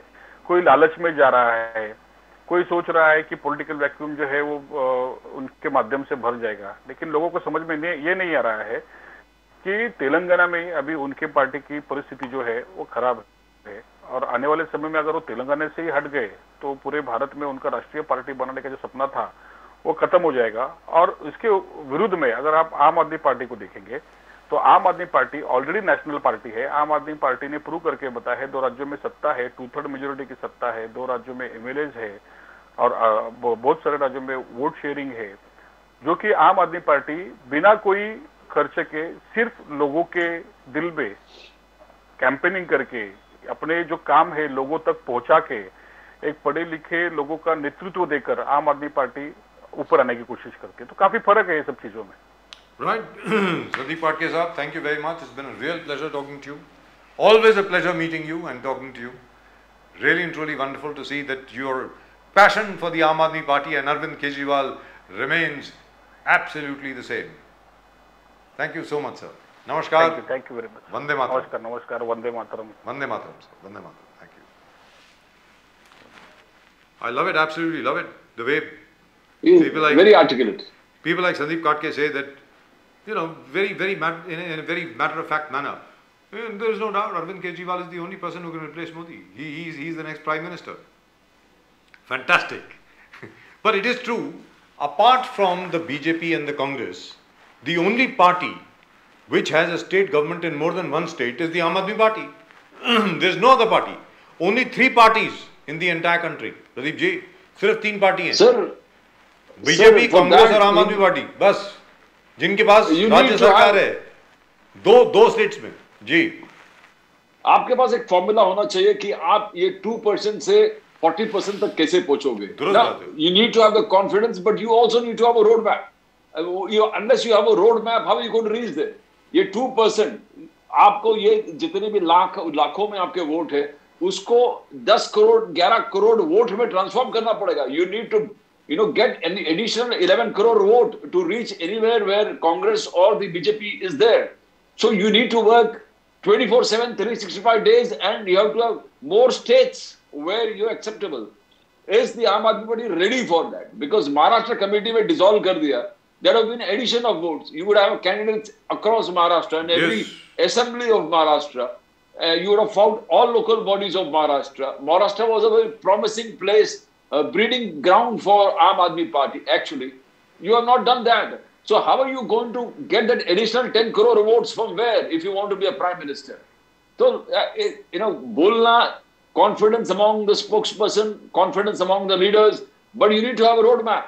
Unless you have a roadmap, when Rahul Gandhi says, yes, they got 20% vote share, which has gone to 24%, they are working, Muslim appeasement, OBC, Dalit, SC, ST, Mahila, Alpasankyak, इनको जोड़ने वाले कार्यक्रम हम लोग दिख रहे हैं on the field, and they have got the cadre in all the states of India and the union territories. So, you have a lot to do. You have to have ambitions, but you need to have ground working plans, the roadmap to achieve it. Aam Aadmi Party, no doubt, Kejriwal has the potential, but I don't see it for another 10 years. him being a prime minister?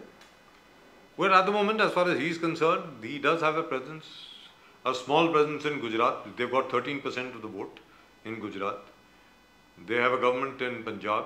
They won by a huge majority. They have a government in Aam Aadmi in Delhi. They won by a huge majority. And they also have a mayor in Rampur, of all the places, Uttar Pradesh, which is fantastic. So they're growing slowly and steadily. But as you rightly said, in Maharashtra, I don't know what their policy was. They decided, as usual, to withdraw from Maharashtra. And what could be the game here, I still can't figure out. I still haven't been able to figure out what could be the possible reason why they've done it. I've talked to so many people. Nobody's been able to give me a proper answer as to why has the Aam Aadmi Party done this in Maharashtra, and for that matter even in Mumbai. Mumbai में भी अगर आप देखें, चलिए संदीप पाटके साहब is very hopeful and very optimistic, लेकिन आज की तारीख में अगर आप देखें तो आम आदमी पार्टी की प्रेजेंस कहाँ है साहब मुंबई में? मतलब जो वो पहले प्रेजेंस हुआ करती थी हर स्लम में, हर मिडिल क्लास सोसाइटी में, हर लोअर मिडिल क्लास सोसाइटी में आम आदमी पार्टी के पास लोग जाते थे. हर जगह पर जाकर के वो मतलब they used to be all over the place. I mean, that was fantastic, if I remember correctly. Exactly. So I wonder what's going to happen really. I mean, I really wonder what's going to happen as far as the Aam Aadmi Party in Maharashtra is concerned. And if they don't do well in Maharashtra, what are they going to do? क्योंकि देखिए साहब, तेलंगाना में उनकी कोई presence है नहीं, आंध्र प्रदेश में presence है नहीं, कर्नाटक में उनकी प्रेजेंस नहीं है. इसके बावजूद के बेंगलोर में उन्होंने बहुत कोशिश करी थी लेकिन कुछ नहीं हो पाया. केरल के अंदर अभी तक उनकी एंट्री नहीं हुई है, तमिलनाडु में उनकी एंट्री नहीं है. तो I really don't know where they're going to get the national vote to make Arvind Kejriwal, even a prime ministerial candidate. How? I don't understand. Do you understand that, Pradeep ji? I don't. No, I don't know. I already told you this, sir. I mean, I believe that you need to have a roadmap. You need to have a roadmap. You need to have vote consolidation. You need to have presence across multiple states, not only 2 or 3 states. And you need to have a 24/7, 365 days committed program to touch various segments. Now, if you say Maharashtra itself is so huge, that way you've got so many states that you have to, and you have to come out of the single digit. You are still in single digit right now. In spite of being a national party, you are in single digit. And among single digits, you have Sharad Pawar, Uddhav Thackeray, where is Mamata Banerjee, Mayawati, KCR, YSR, and everybody is ambitious, Nitish Kumar. So how are you going to take a quantum lead from the existing political parties who are in single digits?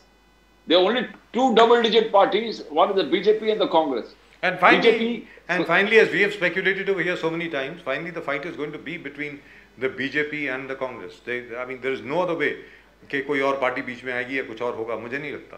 और जहाँ तक Bharatiya Janata party का सवाल है, इसके बारे में तो हम आपको साफ बताते हैं कि जहाँ तक महाराष्ट्र में आप देखिए, बहुत लोग गिरफ्तार होने वाले हैं, बहुत लोग अंदर जाने वाले हैं, इसमें कोई दो राय नहीं है. सीधी सादी बात है. और जिस तरीके से अभी तक देवेंद्र फडणवीस जी को प्रोवोक किया जा रहा है, जान के मतलब उनके ऊपर लांछन लगाए जा रहे हैं, आरोप लगाए जा रहे हैं, you are trying to provoke him, let's be very clear. So he will also say चलिए ठीक है. और अभी जो जितनी भी आज की तारीख में प्रदीप जी तहकीकात और तफ्तीश चल रही है बड़े बड़े नेताओं के खिलाफ, भले वो शरद पवार जी हों, सुप्रिया सूले जी हों, अजीत दादा पवार साहब हों, उद्धव ठाकरे जी हों, आदित्य ठाकरे जी हों, रश्मि ठाकरे जी हों, रश्मि ठाकरे जी के भाई हों, पाटनकर साहब हों, इन सब के खिलाफ कोई ना कोई एक्शन तो होगा, मुझे साफ दिख रहा है. इसमें कोई दो राय नहीं है. क्योंकि the only party, if you notice, Pradeep ji, that is keeping absolutely quiet and as if butter would melt in their mouths, is the Congress party. They are just waiting, आराम से. उनको मालूम है क्या होने वाला है, क्योंकि जिस प्रकार अभी कांग्रेस पार्टी का वर्चस्व बढ़ रहा है Pradeep ji, I don't think even the Congress could have expected this kind of a windfall gain in the support of the people. Pradeep ji.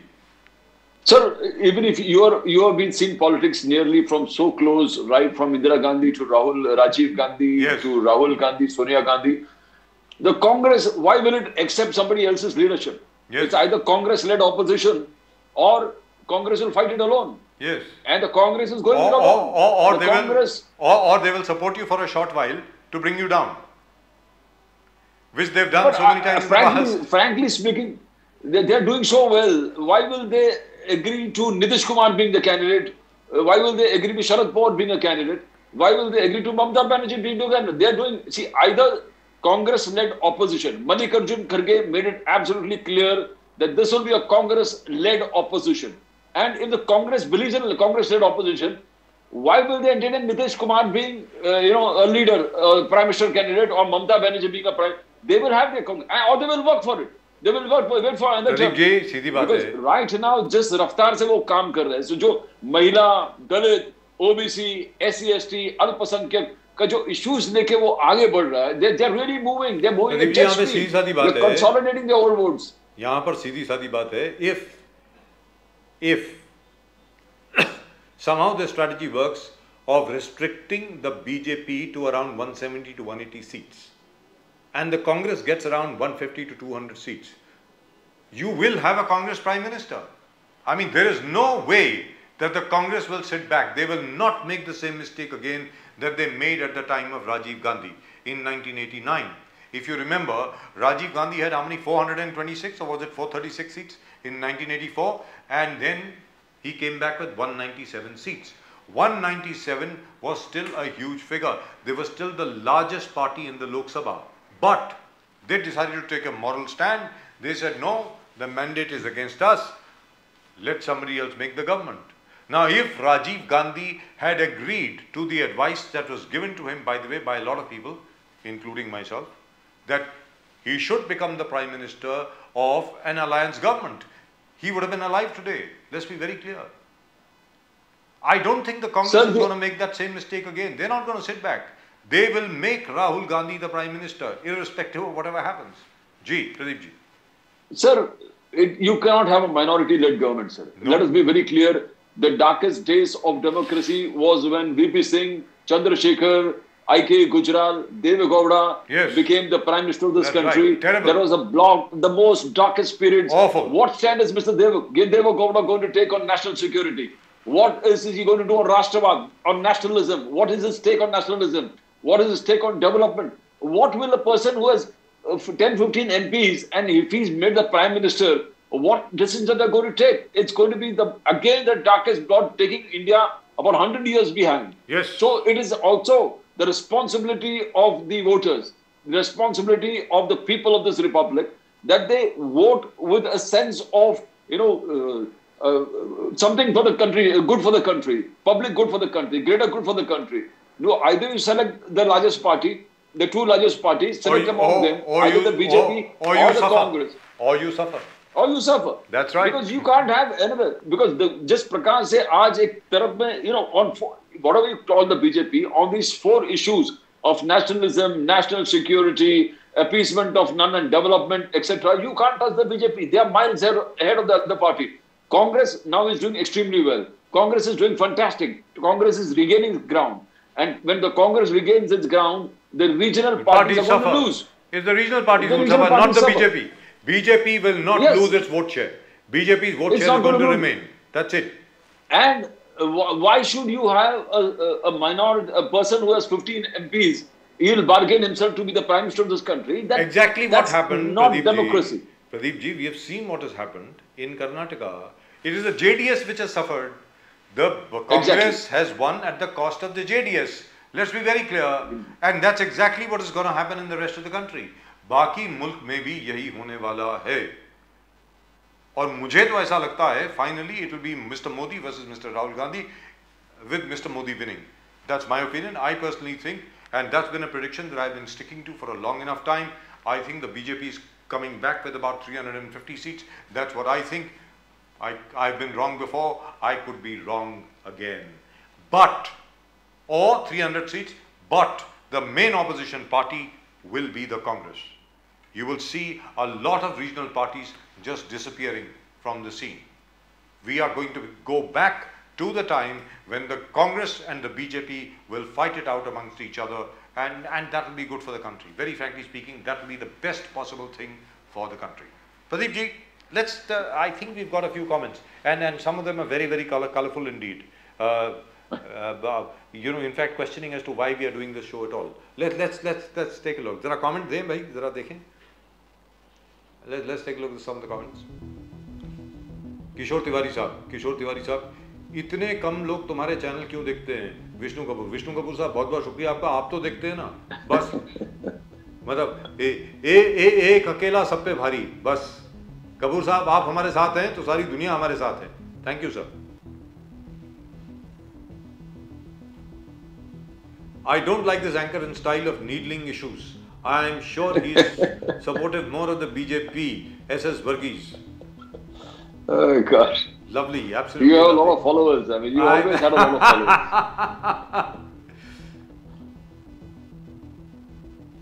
What qualification or experience Mr. Rahul Vinci, also known as Rahul Fake Gandhi, has that has won your vote?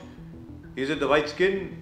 Mum was from Uganda and not from Italy. Would he have won your vote? It is because he looks like his dad, the Bofors king. Is it the fake name Gandhi, etc., etc.? And grandmother Indira, daughter of Jawaharlal Nehru, or is it the past record? Nothing. Yes, he has done nothing in life. Berozgar. This is what Mr. S.J. Raniga, or whatever the name is, says. Poor Rahul Gandhi. Now his fair skin is also a major disadvantage as far as this man is concerned. Mendax, Kanhaiya Lal मरता है मुसलमान के हाथों तो कोई religion या community पर सवाल नहीं उठाएगा। मुसलमान हिंदू के हाथों मारा जाता है तो देश फासिस्ट हो जाता है। सिर्फ मुसलमान नहीं सर, मुसलमान की वजह से दुनिया का हर रिलीजन कुर्बानी देती है। This is what he says. Oh god, terrible, terrible. Is that it? Do we have any more? Okay, let's see. Applying healing touch. All right, I can't read this out, but you've read what it says. जी आगे चलिए। ओह अरे भाई ये तो बहुत ही लंबा है। ये कौन साहब हैं? हंस महेश्वरी साहब, ये बहुत ही ज़्यादा लंबा है, मुझसे पढ़ा ही नहीं जा रहा। शोभा नहीं देता है, छी ऐसा सोचना ही गलत है, वगैरह वगैरह वगैरह वगैरह। Fine, lovely, we know exactly where you are coming, you are exactly where you are coming from, right. ये सोच जो आपने दिखाई है, वैसे अपनी सोच दिखाई है, किसी और की नहीं दिखाई है। You guys are awesome reporting right now. His excellency Narendra Modi, greatest PM of India, one and only world leader with credibility, intact with vision to improve his own country's citizens' living standard as his primary priority goal in governance. In my opinion, Tamil Nadu family DMK's dynasty's alleged corruption, allegedly restrictive money laundering schemes on every government services transactions, etc., etc., etc. A Narendra Modi fan, thank you very much. That's it. Right, Pradeep ji? Yes, sir. Yes, sir. कहने का मतलब ये हुआ कि इतने कम लोग हमें क्यों देखते हैं? नंबर एक, विष्णु कपूर साहब बहुत बहुत शुक्रिया आपका हमें देखने के लिए। कोई SS वर्गीज साहब हैं या साहिबा हैं, शक्ल तो वहाँ पर उन्होंने किसी मैडम की लगा रखी है। उन्होंने कहा है कि I don't like this anchor style of क्या है वो, इरिटेटिंग या क्विबलिंग। Inside he's a BJP supporter. How did you know? Of course I am. You are a BJP supporter. Of course. That is what they believe it. Absolutely, BJP supporter, Rahul Gandhi supporter, Arvind Kejriwal supporter, and absolutely, I love Raj Thakre. On that, there is no doubt at all. चलिए, that's just about it as far as tonight's show is concerned. आप अपने comments जरूर भेजते रहें. Please do send your comments. इतने लंबे ना भेजें यार, पढ़ने में ज़रा मुश्किल हो जाती है. ज़रा छोटे comment भेजें, अगर भेज सकते हैं. But please do keep sending in your comments. और please do subscribe to the channel. अगर अभी तक subscribe नहीं किया तो ज़रूर subscribe करें. We are your channel. We stand for you. And as you know, we don't take sides. We would love every political party to work for this country as they are meant to. And for Rahul Gandhi to go across to Manipur and actually to interact with all those people who are in the relief camps, that was really and truly wonderful. And it was actually magnificent to see Mr. Narendra Modi, our Prime Minister, interacting with all the students. And by the way, Pradeep ji, talking about the latest shows on OTT platforms. Amazing, absolutely amazing. Yes. Really and truly exactly, nice. Sir. मतलब दिल खुश हो गया साहब। दोनों incident से दिल बहुत खुश हो गया। एक तरफ राहुल गांधी मणिपुर के रिलीफ कैंप्स में और एक तरफ मोदी जी मेट्रो में ट्रैवल करते हुए यूनिवर्सिटी तक, क्योंकि वो वैलिडिक्टरी फंक्शन था, आज लोगों को डिग्रीज उन्होंने बांटनी थी और साथ में उनके स्टूडेंट्स थे और जो स्टूडेंट्स ने उनसे बात हुई, oh God, this is really fantastic. Very difficult to defeat Mr. Modi. That's what I think anyway. That's it. That's all we've got for you in tonight's show on Nation Now. Nation Now में आज सिर्फ इतना ही। आप देखते रहे Nation Now. We'll of course be back with you tomorrow. और आप यहाँ पर क्या देखना चाहेंगे, आप जरूर अपने सुझाव भी भेजें so that we can improve ourselves. Thank you so much for watching. आप सभी लोगों को नमस्कार। जय हिंद, जय महाराष्ट्र, जय भवानी, जय शिवाजी, वंदे मातरम। वंदे मातरम।